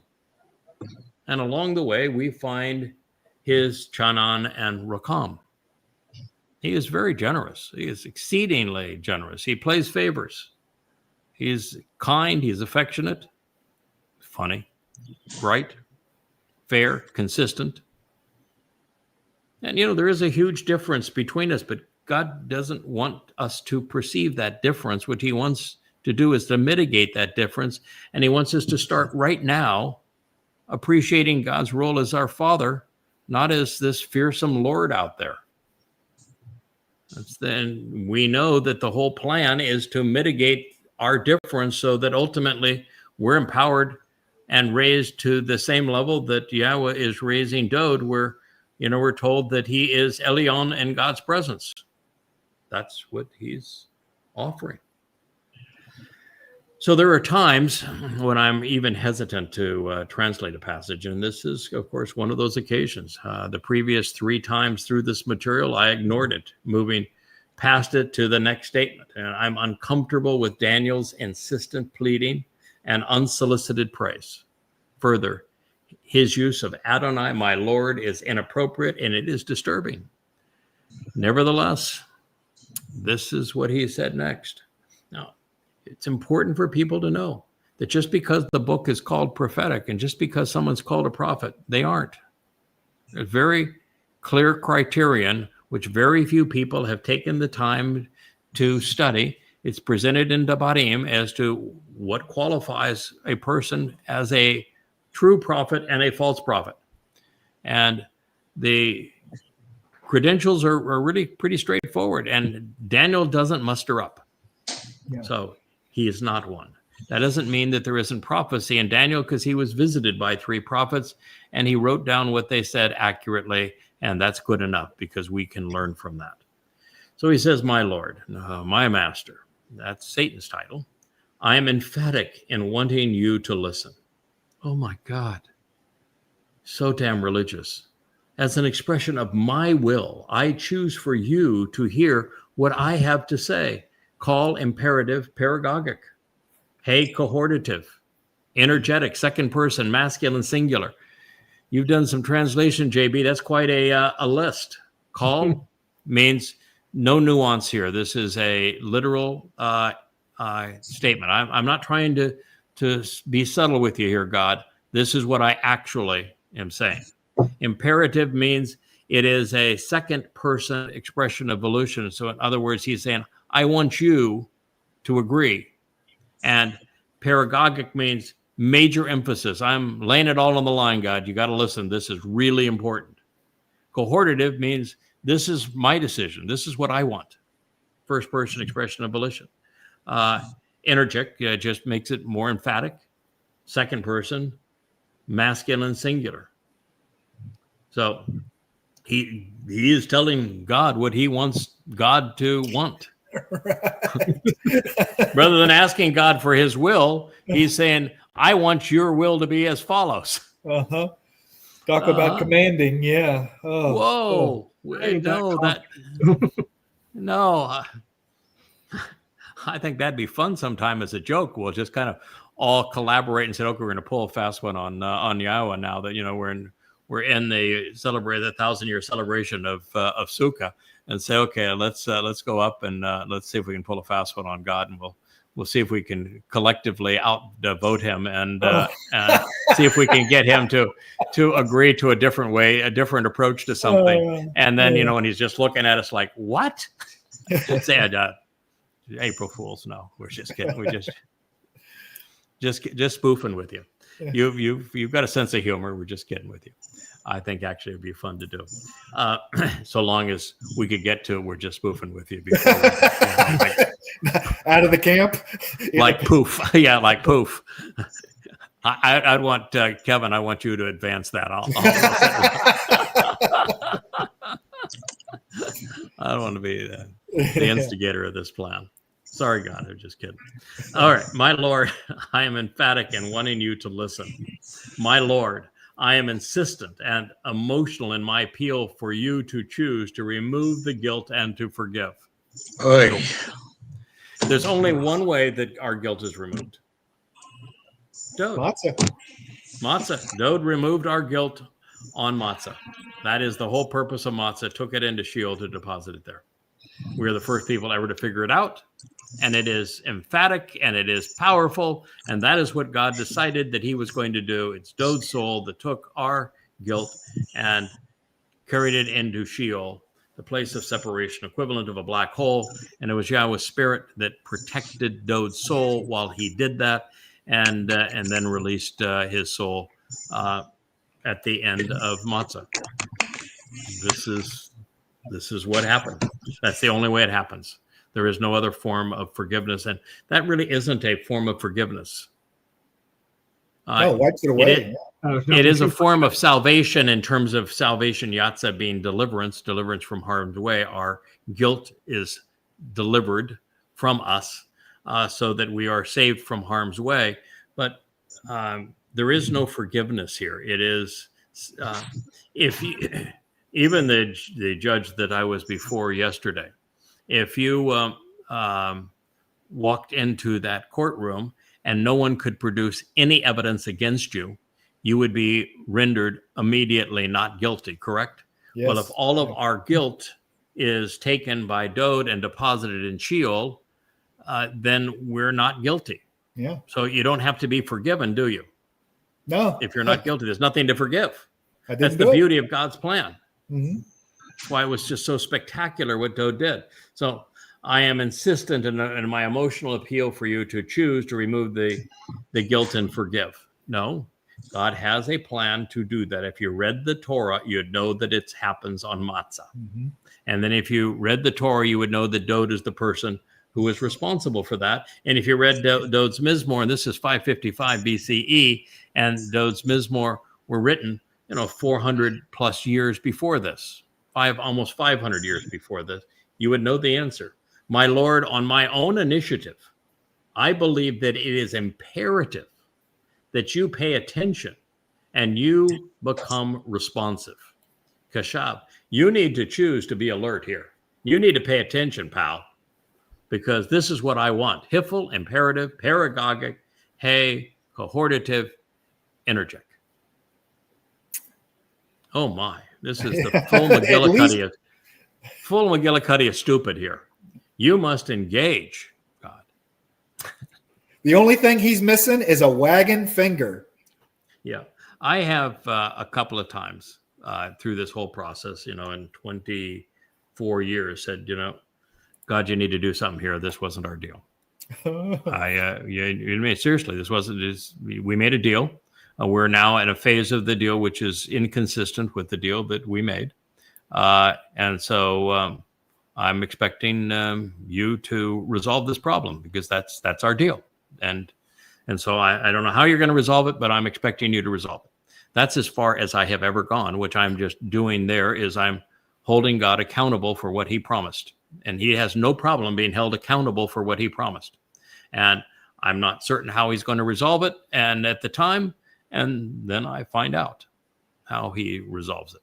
But and sometimes it will be, I can't do it the way you want it done. Yeah. Because of the fence I'm trying to build around the covenant. It's not this, the covenant is not a free for all. Just because you want to be in it, just because you believe that you're part of it, just because somebody tells you you're part of it, that doesn't mean you are. Yeah. There's a fence around it. And the 89th Mizmor says that lots of people have torn down that fence and those walls and those hedges around the covenant. And so God can say, I'm sorry, young man, I cannot do it the way you want it done, but I can tell you that I'm honored my agreement because, well, look here, and you'll find that this is the answer. And so, but that's as far as I've ever gone. And I've never told God, well, you need to forgive so-and-so, and you need to be responsive to something I'm asking for, ever. But you still have to have when you go out and you put your neck this far out to do this job, you still have to have a pretty open and honest conversation with God. You can't be intimidated around him and say, well, dear God, please don't strike me dead here. I don't want to be hit by the bolt of lightning, but I need this favor. No, you don't do it that way. You say, this is, as I understand it, this is our deal, and we've got to get this resolved. It's very kind of manly talk. If you were doing something with, I'm out with Dode and we're trying to solve a problem, we're going to have a very frank conversation and say, this is an issue. We got to figure out a solution to this issue, and then implement it. I'll have that conversation. Dode, announced that he was going to fulfill the Passover. He said, Yahweh, I need you to listen to me. I want you to listen. We're going to understand this. Yes. Yeah. Dode absolutely took this approach, but Dode and Daniel aren't in the same zip code. Okay. And so Dode absolutely took that approach where when he decided that he needed to fulfill Passover, Matzah, and Bakorim, he said, yeah, God, now you need to listen to me. And it's important that you and I agree on this. So he did take that approach, but this, he's volunteering to be crucified and then go into hell. That's coming from the point of view of understanding as opposed from the point of view of ignorance. Yeah. And I want to make certain if we're going to do this, that we're of like mind. That's really what he was trying to do.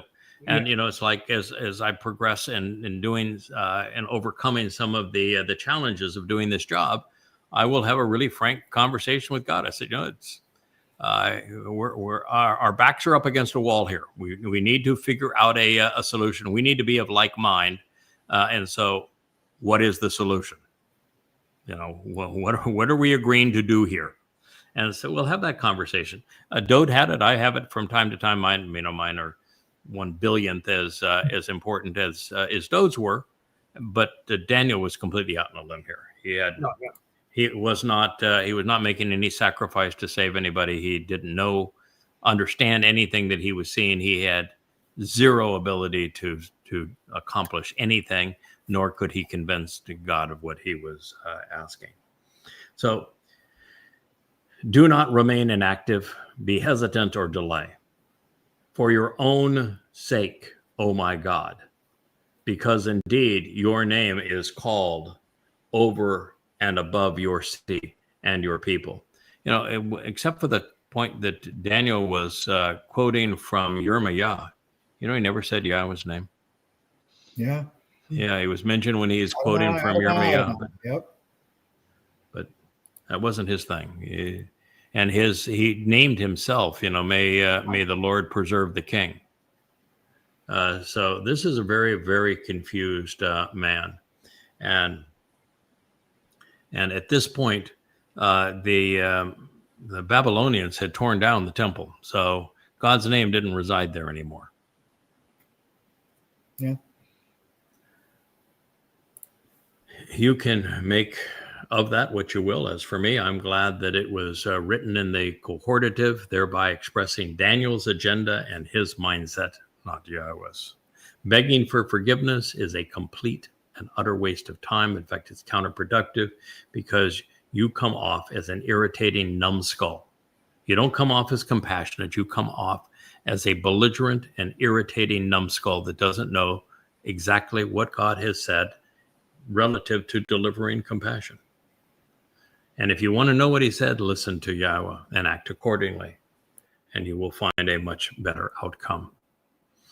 We do not need to tell Yahweh when, where, why, or how to respond. It is best when we learn these things from him. That doesn't mean that we shouldn't engage, but 99.999% of what we do to engage with Yahweh, Yahweh has already laid out exactly what he wants from us. Do you, when you say, boy, I'm going to start this day, I've got some things I'd like to accomplish, do you wonder, boy, I really want what Yahweh's will is for my life? Do you ever even have a hesitation?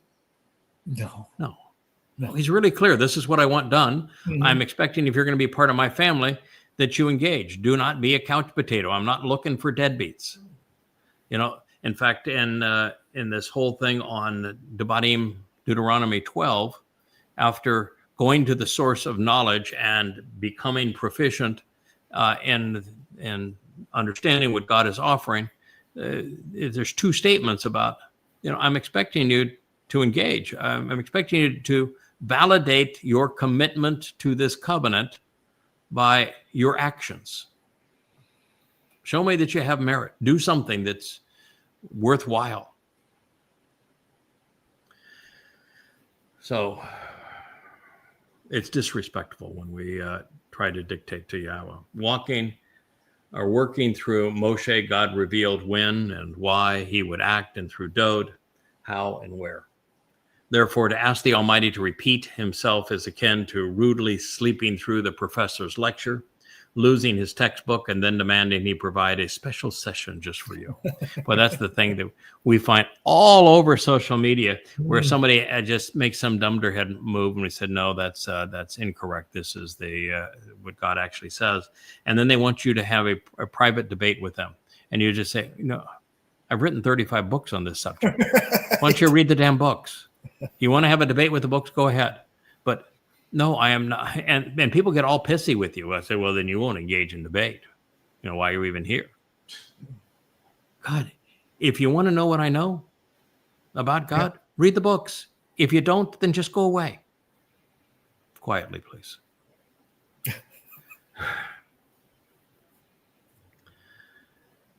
Therefore, to ask the Almighty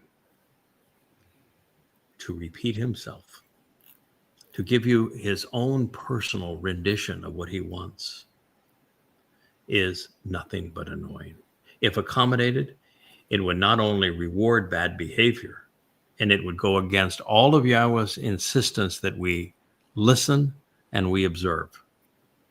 It'd be a waste of our time, his time, and it would be utterly counterproductive. Now, one of the reasons the witnesses are credible, and credible is their credibility and confidence is their primary currency, is because our presentation of God's testimony are readily validated by citing publicly disseminated and proven prophetic sources rather than private revelations. Our conclusions can be tested and affirmed. This is the whole approach to everything we do. We're going to provide an amplified translation of Yahweh's testimony, scrubbing into the diacritical markings of the rabbis from the oldest extant sources, typically the Dead Sea Scrolls. And we're going to put all of the cards face up on the table. We're going to give you every word in a generic form that you can look up and validate for yourself. And every conclusion that we're going to draw is going to be based upon the foundation that God's testimony provides. And you can therefore confirm or reject what we say based upon going and checking it. Everybody that's part of this community has done so over and over again. It's not that hard. It's not actually that hard. In fact, it's actually fun to do. It's interesting, isn't it?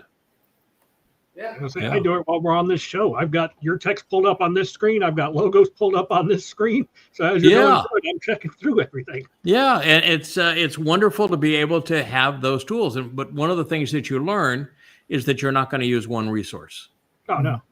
If you just go to one resource, you're likely to be misled because there's a lot of terms that have religious definitions that you go to the root of the word, and that's not the meaning at all.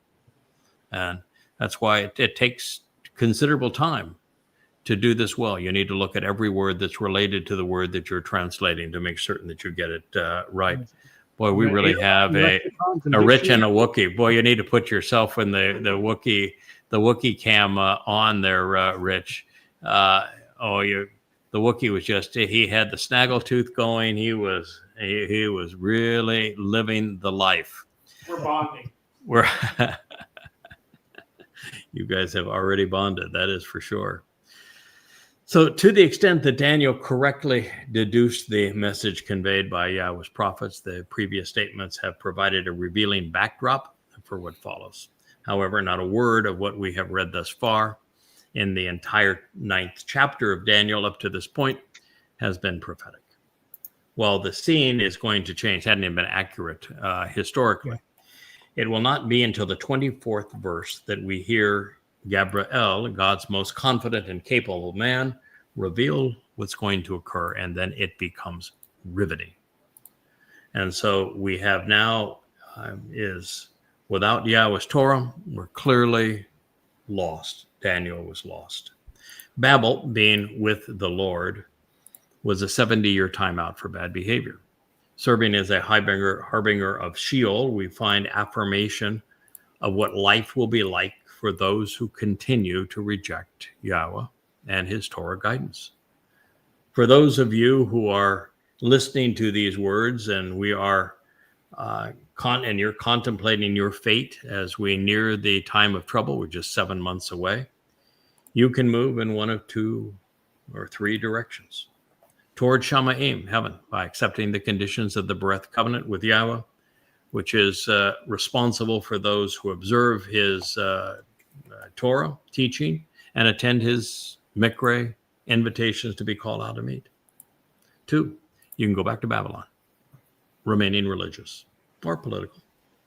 Or 3, go nowhere, opting to ignore the voices on both sides and simply be misled, and at the end of your life, that's just the end of your life.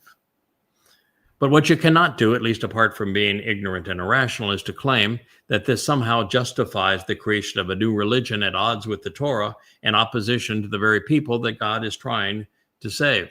The benefits of what follows are enjoyed by the Torah observant, full stop. So, the preceding portion of Daniel was not couched in mystery, although it was doused in religion. It was not conveyed using metaphors or symbols, but instead religious verbiage. It was a straightforward and readily verified confession, easily corroborated, because Daniel was ad-libbing what Moshe and the prophets had written, and in some places inverting it. While Daniel's religiosity was irritating, his Torah citations are important because apart from this preamble, the following prophecy is readily misappropriated and misunderstood. There are 2 days being predicted, and they both pertain to fulfilling the mikre, days which are meaningful when guided by the Torah, but meaningless apart from it. But since the Torah and its covenant, with them there is no quarter for religion, should a rabbi or priest ascertain the timing, they would lose their faith in the process of understanding them. Now, this compound prophecy was conveyed by Dode in somewhere around 555 BCE, no later than 538 BCE, which had been at least 570 years prior to his fulfillment of Chag Matzah in 33 CE, and 2,750 years before he would return to claim the promises of Yom Kippurim in year 6,000 Yah, which is 2033. The timeline for God's redemptive plan hinges upon what occurred on Passover, unyeasted bread, and firstborn children in year 4,000 Yah. And that is what makes Shabuah and Teruah and Kippurim and ultimately Sukkot possible. It sets everything up. So the next statement reads, "Then I was continually communicating and conversing, pondering questions and contemplating answers, expressing gratitude over casting aside pardonable offenses for having missed the way, and the consequence of my people Yisrael going astray, presenting my earnest request for the favor of being able to approach the presence of Yahowah, my God, on this set-apart mountain of my God." Well, he was never granted that favor, was he? But at least he mentioned Yahweh's name. That's a step in the right direction. The words change, but not much of the message, and that is because Daniel continually struggled with the realization that his role was to listen to what the prophets conveyed and then reaffirm that message. But at least this was better. There were no my lords and no demands. He spoke of searching for answers and a desire to approach Yahweh, knowing that he had missed the way. So that's a major step in the right direction. As we approach Dode's appearance and return to sanity Daniel clearly wanted to benefit from what he was witnessing. Having lived a life foreshadowing the ill effects of the rabbis, he needed what God and his Messiah would be providing through Chag Matzah. If our reporter, Daniel, is in heaven, it's proof that the Torah can pardon the offenses of those who have missed the way. So having studied the Torah, the teaching, we know that the Mikra of Pesach opens the door to eternal life. That's its purpose. And it does so by resolving the consequence of religion, which is death. And we realize that the Mikra of Matzah resolves the penalty associated with religious guilt, which is separation from God. Bikurim and Shabbat are the result and the benefit, enabling God's children to live in our Father's home as part of his family, as he enriches and enlightens and emancipates and empowers us twice over and tenfold. Tenfold and tenfold, mind you, and twice over. So taking the statement out of context, Roman Catholics have errantly stated that their confessionals resolve sin, but all Daniel did was privately and directly, with no intermediary involved, show his appreciation for the provisions Yahweh had provided in his Torah to resolve the consequence and penalty of having been religious and political. And this man of all men was, well, grateful. This known, had Daniel been a prophet rather than a reporter, he would have been far more confident. You're speaking for God. Even if you're not proclaiming prophecy, but you're speaking for God, you're going to be confident. There is no non-confident speaker for God. You don't hear anybody speaking for God, even if it's not a prophecy. Like you're looking at Elia.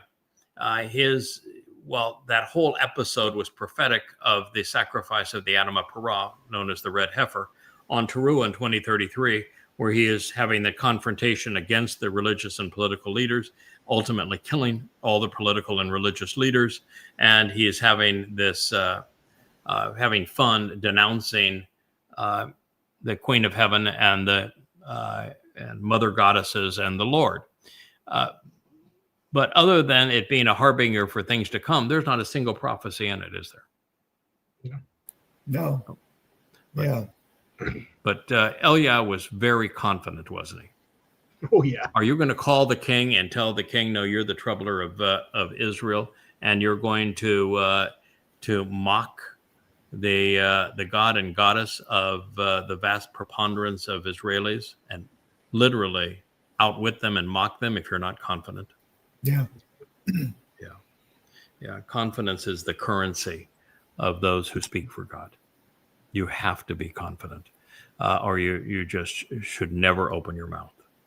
It's just the bottom line. Confidence only comes from knowing. You can't be very confident when you have faith. Confidence comes from more than just knowing, but knowing is an absolute requirement. Understanding is the next step that makes confidence very real, so that once you've gone from knowing, which there are lots of people that know, there's very few people that understand. And once you go to the point of understanding, then you have the utmost confidence that you can be put in any situation and you'll prevail.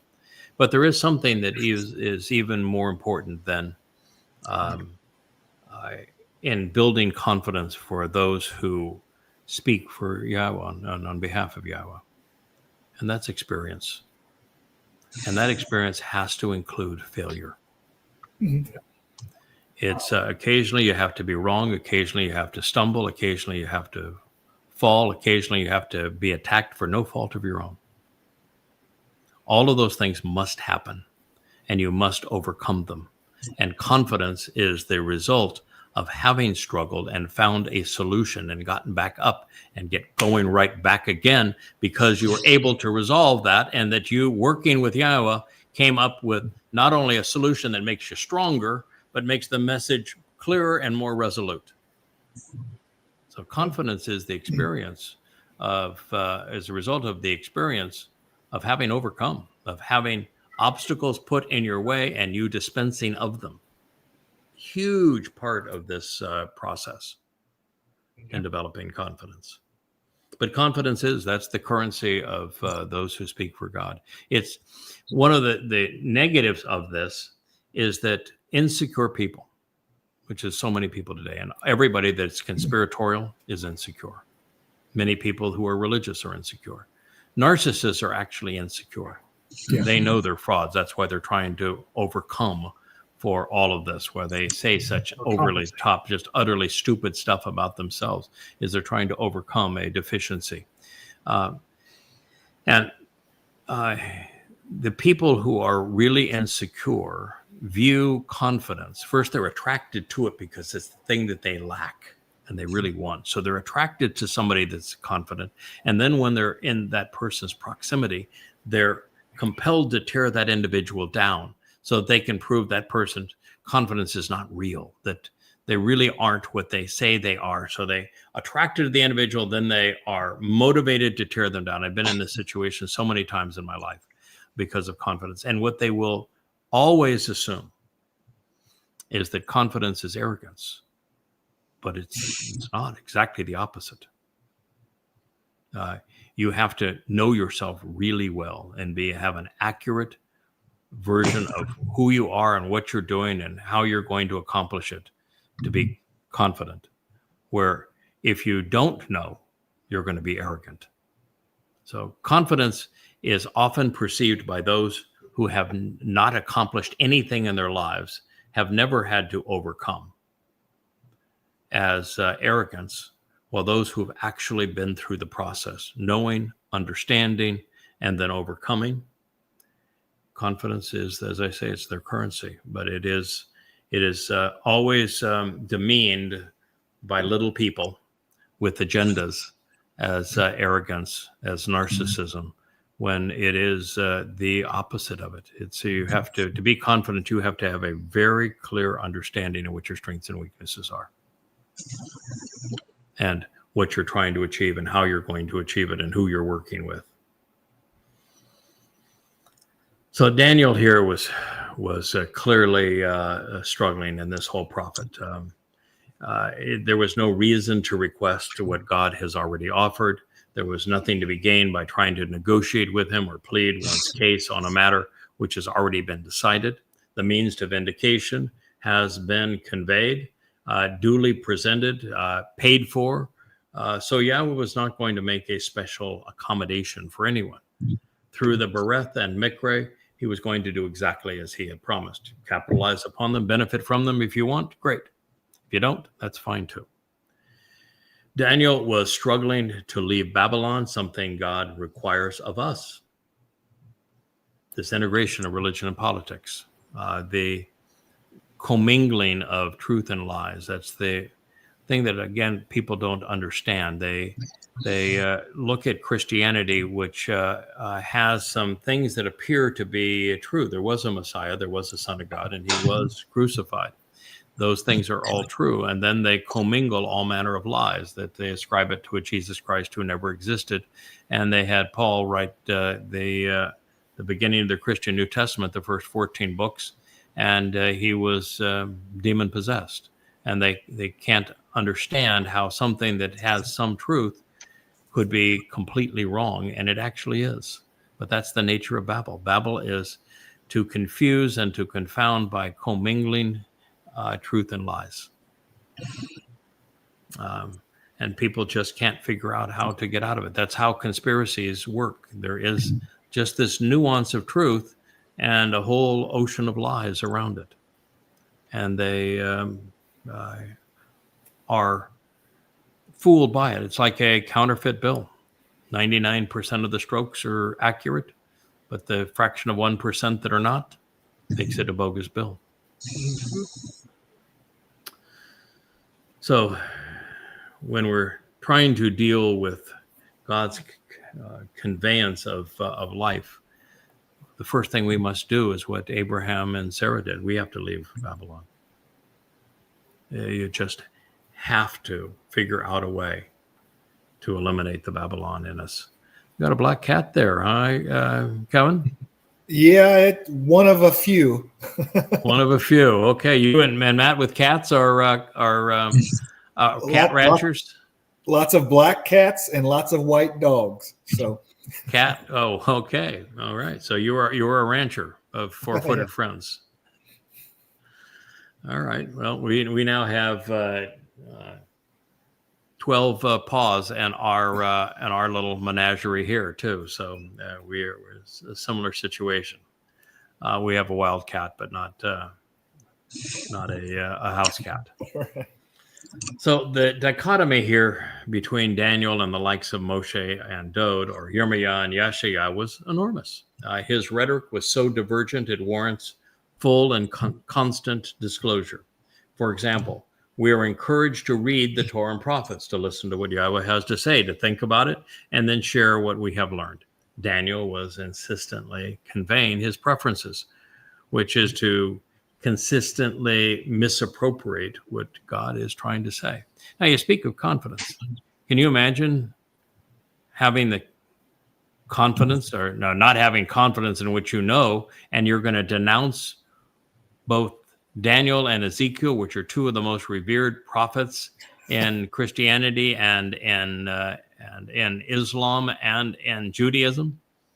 Imagine doing that without complete and utter confidence that you're right. Yeah. That comes up a lot. You just can't throw out a prophet. Yeah, you can't just throw out a prophet. Oh, yes, you can. And you better be right about it when you do. And you can throw out the entire Christian New Testament and the pretense that there was any prophecy in it. Mm-hmm. You can do that too. And you can throw out the Quran and Muhammad as a prophet. And you can throw out the Talmud because there's no prophecy in it either.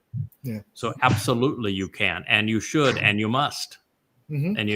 And you better be right, and you better have the confidence in what you're saying, because you will be attacked, right?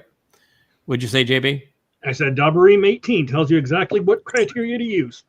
It does. And the thing that about Dabarim 18 that is so seldom considered is that God begins it by saying, if I'm going to speak through a person, they know it.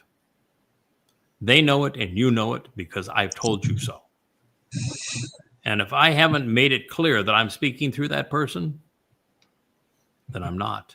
And if I've made myself clear that I am speaking through that person, there's a lot of prophecy that is specific to this person and only this person meets those criterion, then you better rest assured that person is speaking for Yahweh. And speaking for Yahweh does not mean that you're going to be issuing prophecies of future events. You can be a prophet speaking for Yahweh and never once speak of predict a future event. Right. Hell yeah. Yeah. But it speaks of a certain level of integrity that you work to be right. And even if you say something that you don't know enough to get right initially, that when you figure it out down the road, you make that correction and go ahead. It's the thing that actually earned the trust that you and I have, JB. Yeah. And if you're a rational, thoughtful, judgmental individual, you're going to recognize that someone's willingness to say, I didn't have all the facts available to me at the time I made that conclusion. I now know much more than I did then. And based upon the additional facts that have become to light in this case, now I think the conclusion that we should render is as following. That is a sign of confidence and of reason and of moral integrity.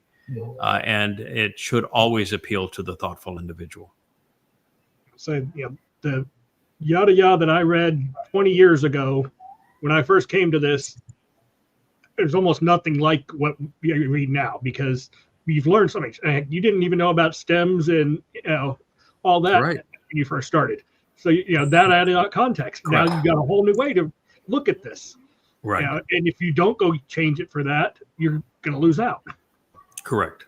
And really, the thing that made the understanding that Dode had volunteered to fulfill Pesach, Matzah, and Makotim, and you need to understand that he volunteered for it before you can make the claim that he did it. And all of that was on proper understanding of the Hebrew moods. Yeah. And when you understand that Dode was saying, I want what you want, God. We want the same thing. And you're reading that Dode does this all the time in his Mizmor, in his lyrics. Then you come to an understanding that Dode had decided that this was the right thing to do. And it was important for him, for God to be of like mind on this.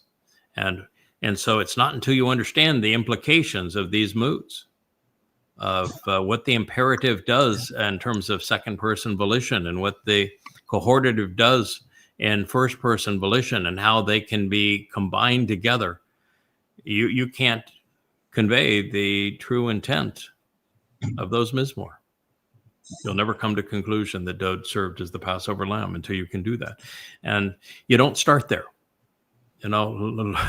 Learning is a curve, and it's a long time to develop that level of knowledge, and then to have that transition to understanding, so that you're in a position to have the confidence to make these connections and to share them. And every time you share a new discovery, like, for example, when it became obvious that Donald Trump was the great betrayer of Israel because of what Yahowah said, and with the timing in his description of the United States and of that man, that was one thing. And I had the confidence to come out immediately and say that Donald Trump's the great betrayer of Israel. He's the next Neville Chamberlain, and Israel is his Czechoslovakia, and the Muslims are his Nazis.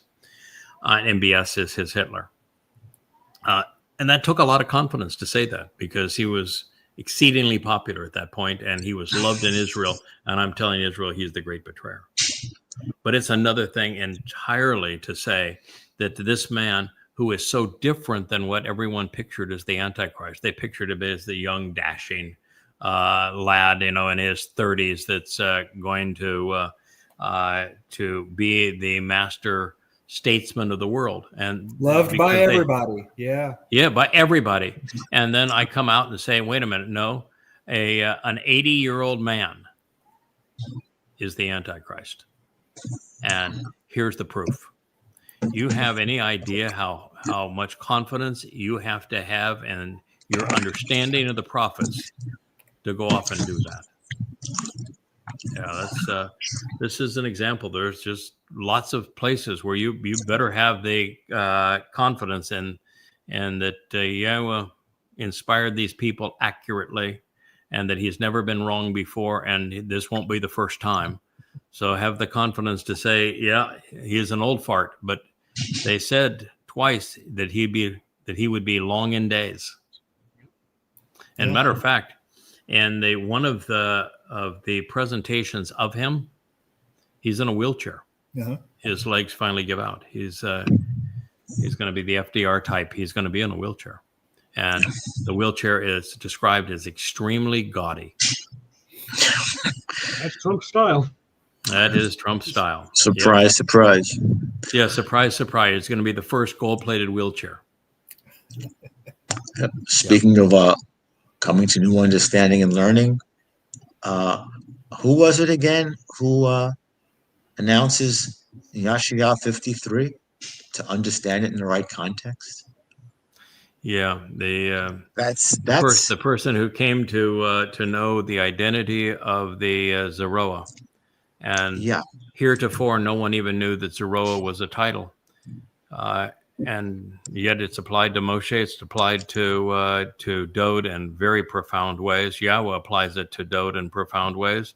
And there are many, many prophetic statements from Yahowah to even the pronouncements made by Solomon, that the role that I've been asked to play is the third Zeroah, the one harvesting, cultivating and harvesting the seeds productively for Shabbat and Towrah.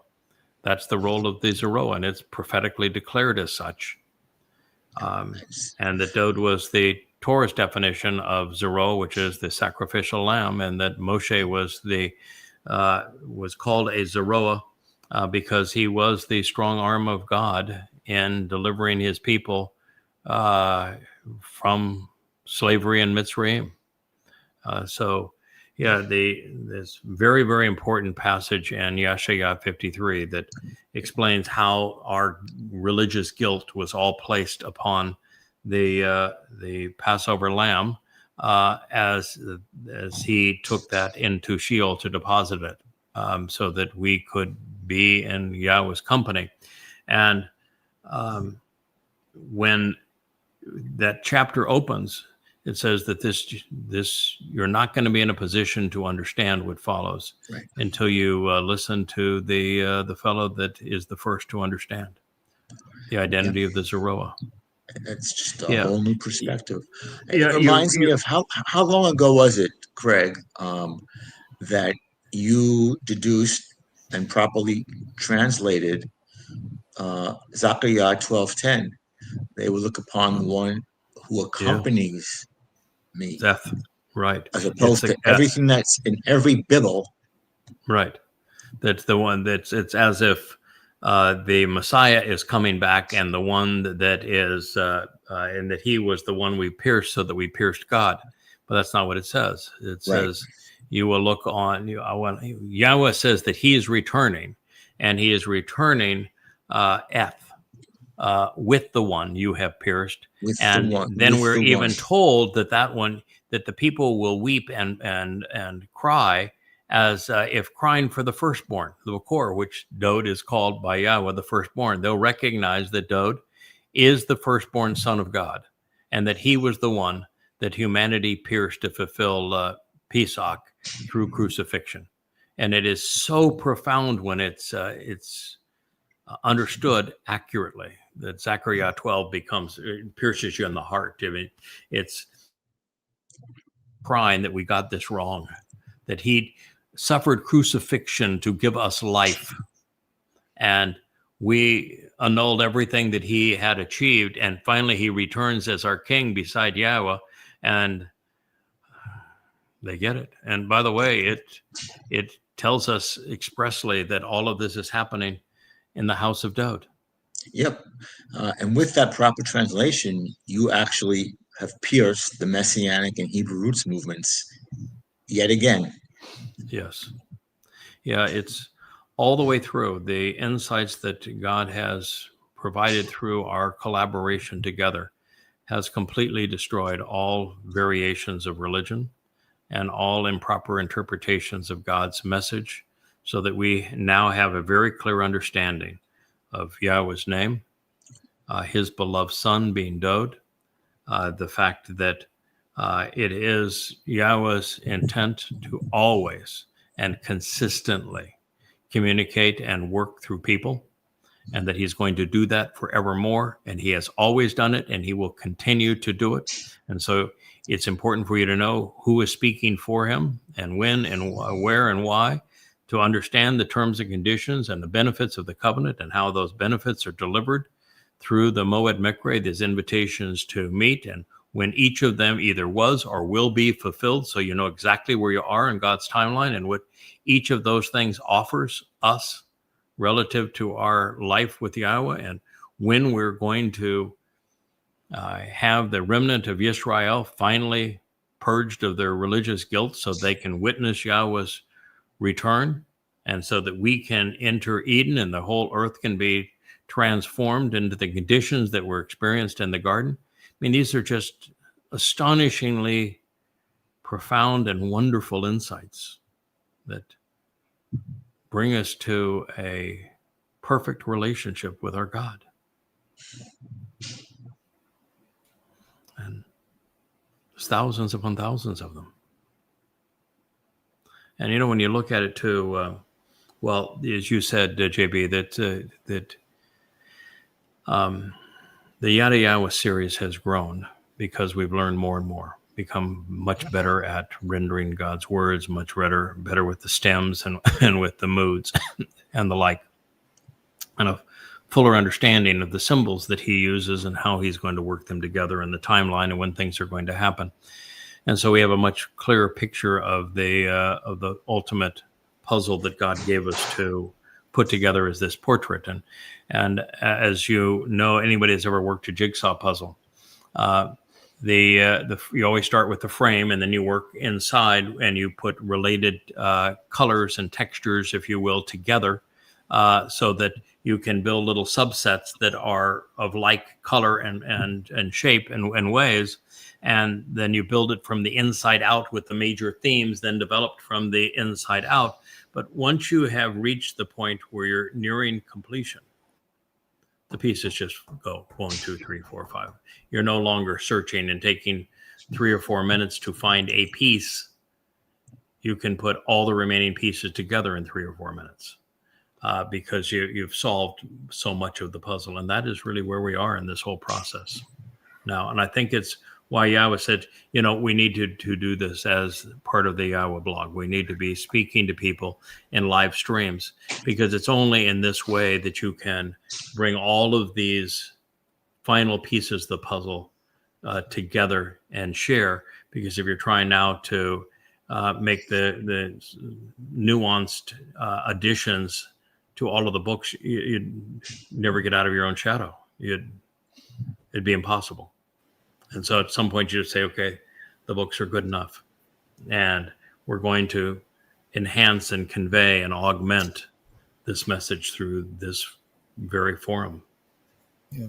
And I think this happens to be my favorite of them, because we can interact with one another. We can corroborate one another. We can challenge one another. We can add to the testimony. This forum here happens to be the best of them. And sometimes we even get Rich to play along. Although Rich, you noticed today, Rich was explaining all the various things that he has, because he now has 4 or 5 monitors, either maybe even 6 monitors there, between the big monitors and the laptop monitor and the suspended monitors, and then the monitors that are even on his switching devices. He went through all the things that he has to do, and he says, and then you have the unexpected and dreaded question from Yada. You're sitting here, he's sitting there focused on all these different streams. He's got like 8 things going through his mind that he's monitoring at one time, and then I'll throw in a question and he says, say what? But that actually, it works. I think playing off of one another does work well. It's a much more enjoyable and effective way for us to communicate. And Kevin, when we get all of this new horsepower all settled in, then we're going to start a series where you and I are going to do a news series where we're going to play clips for things that in the news that pertained to the world that YAHOWah has laid out in front of us, so that we can broaden our scope of people listening that are just like the Shattering Myths days. Like all of those 10,000 interviews that I did on all those different channels, will have a means to draw people in through current events and analyzing them in a way that no one else can. Right. And we'll be able to do what was Shattering Myths, but in video form and not just audio. And that is actually what we're working for behind the scenes.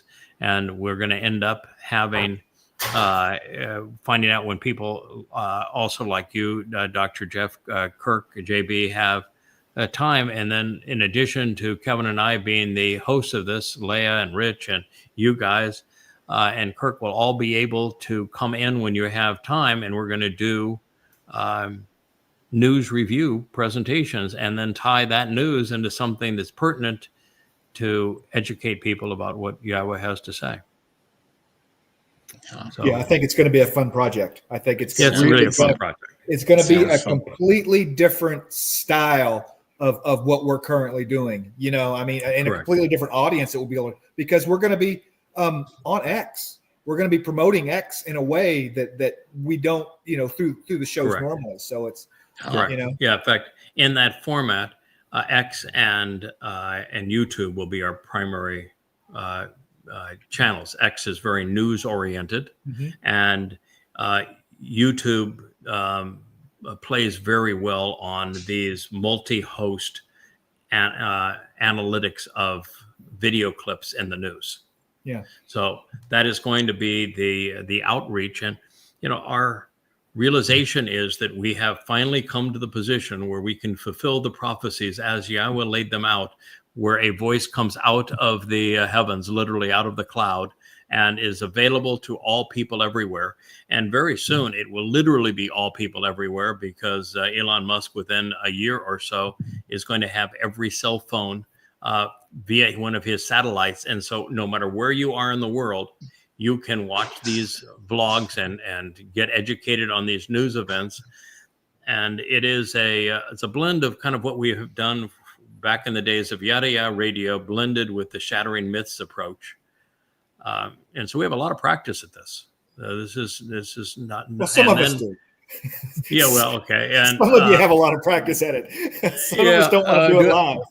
Yeah, but it's ultimately the thing that matters the most is knowing Yahweh and what he had to say, and having the confidence to interject into a discussion about something that is news-oriented, even if you're only asking a question, but to delve into it to make it more interesting so it's not a monologue. Right.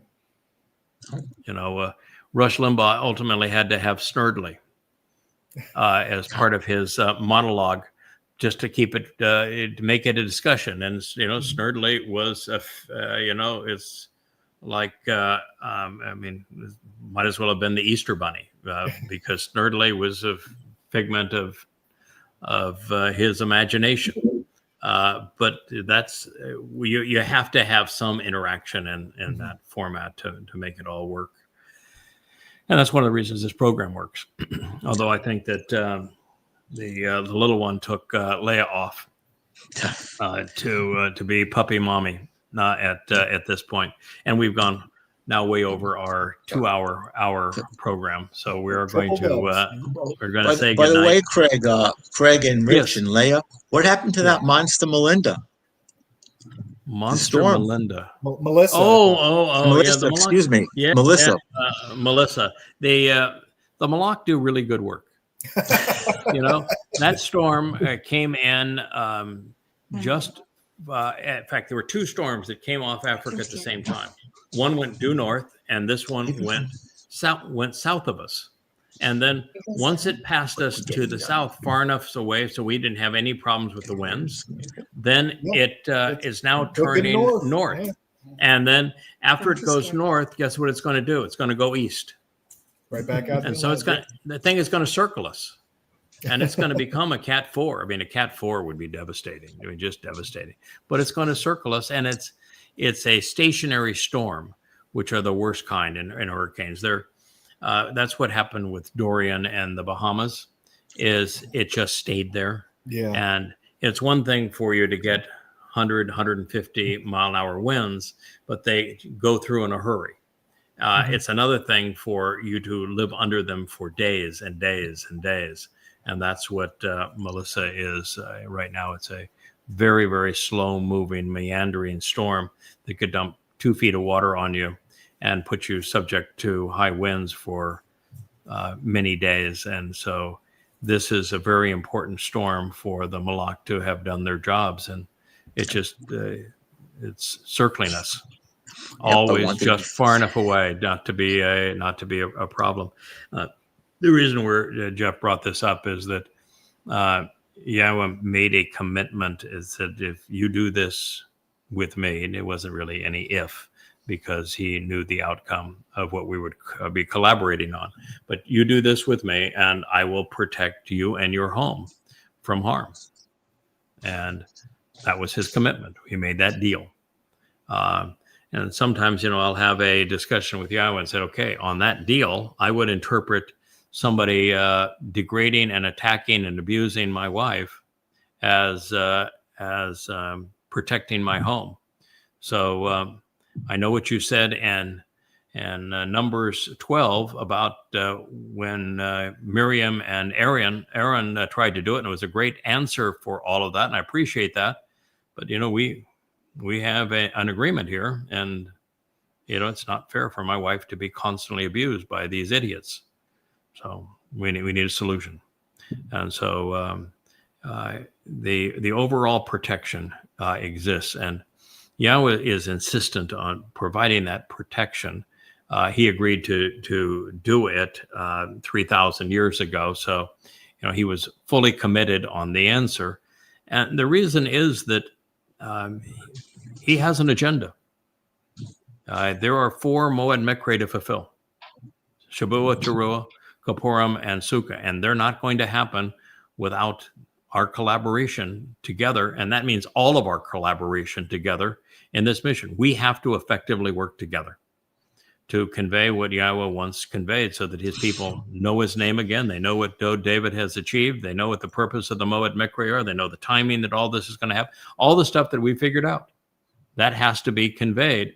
And Yahweh is all in on it. And therefore, just because there's billions of Muslims that want to kill me, they just can't. And rabbis that want to silence me, they can't. And maggos that want me to shut up, they can't. And a mother goddess cult that is completely obsessed with trying to demean me, I'm sorry, you're not going to succeed. And the reason is that Yahweh was all in on this, and the consequence of us not prevailing is catastrophic. So we prevail. We can't rest, though, and say, okay, well, the God's written the end of the story, and we prevail, so let's go out and party. No, we prevail because we're steadfast. We prevail because we're here. Yeah, we're here because we do 2.5-hour family hour shows, and we're devoted to doing it. And we're going to make ourselves vulnerable because we're confident that Yahweh has our backs, and that he's using us and speaking through us in this way. So we prevail because we're devoted to it every day. That's why ultimately we prevail. Well, thank you, gentlemen. Kevin, Dr. Jeff, my good friend JB, it's always great to have you back. And Rich, the handsome master of the cables over there, and what is now a studio that overlooks what used to be my study here, where I wrote all these books.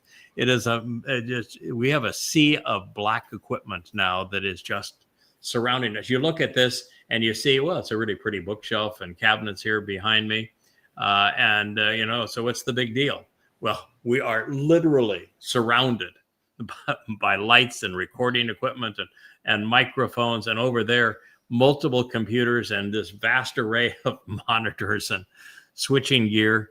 It's quite the setup, and it's going to pay dividends. We're going to have some marvelous shows. It's part of why we can use those new AI cameras and do roving shots of the sunsets and of the fires and of the ocean and the islands and all of this sort of thing, is that we're really set up now to deliver a message that is consistent with the quality Yahweh wants, without being overly polished, because none of this is rehearsed. None of this is edited. It's all live streams. And, Rich would say, "You're ready to go?" I said, well, why not? We're always ready to go. And right. So he said, we're going live and we're on. And there is no place to hide. And I think that's the beauty of confidence, isn't it? Mm-hmm. Yeah, because when you know it's going to work out, yeah, let's go. Let's go. Let's go. I don't know what's going to happen, but I know it's going to work out. So let's go. I don't know what's going to happen. I don't know where we're going to go when we begin the show. I just know that it's going to convey a message that is that Yahweh once shared. And boy, if you listen to our last 40 or 50 or 60 shows, they've all done that. They all deliver exactly what Yahweh was trying to say. And passionately, interestingly, compellingly, factually, correctly. It's a marvelous place to be. I'm thrilled we are here. Oh, well, come here, little buddy. Oh, little buddy is so sleepy. Look at this. So Leah and little Cara. Oh, look at that. Is that sweet or what? What? What, do we have a wonderful life here? I know this is just, Good. oh yeah, big yawn. I've got Wookie is literally on my feet, right here beneath the desk. He is on my feet. Kara loves beards. I don't know what it is, but Kara just loves beards. And Asher is between my feet and Leia's feet. Rich, we have not gotten Rich to do the feet thing. It's not his thing. He's over there on the sofa about 4 feet away, and here we are. And it looks like we're all in the same room. You're on my deck again, Kevin. So, and Yeah, I know. oh, I know. So life is good. So we're happy to be able to share our heavenly home. There you go. In the midst of this garden oasis in the middle of the sea. Oh, there is Wookie now. You see, I'm over here with you, Uncle Rich. Look at there, and there's Asher poking up. Asher, yeah. Asher has taken on the mother role with little Kara. Asher teaches little Kara how to the proper manners and proper means of play, and is very, very tolerant. Kara can bite Asher's ears and paws and you name it, and Asher says, "Okay, kid, that's probably enough of that. Let's back off."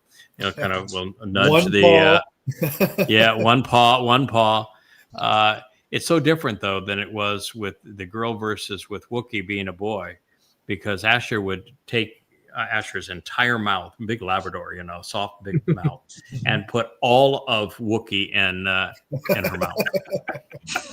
Carry Wookie around in her mouth, and they would be playing and wrestling, and Wookie had no fear that being in Asher's mouth with all those teeth was ever going to be a problem. But with Kara, it's a very different kind of play that,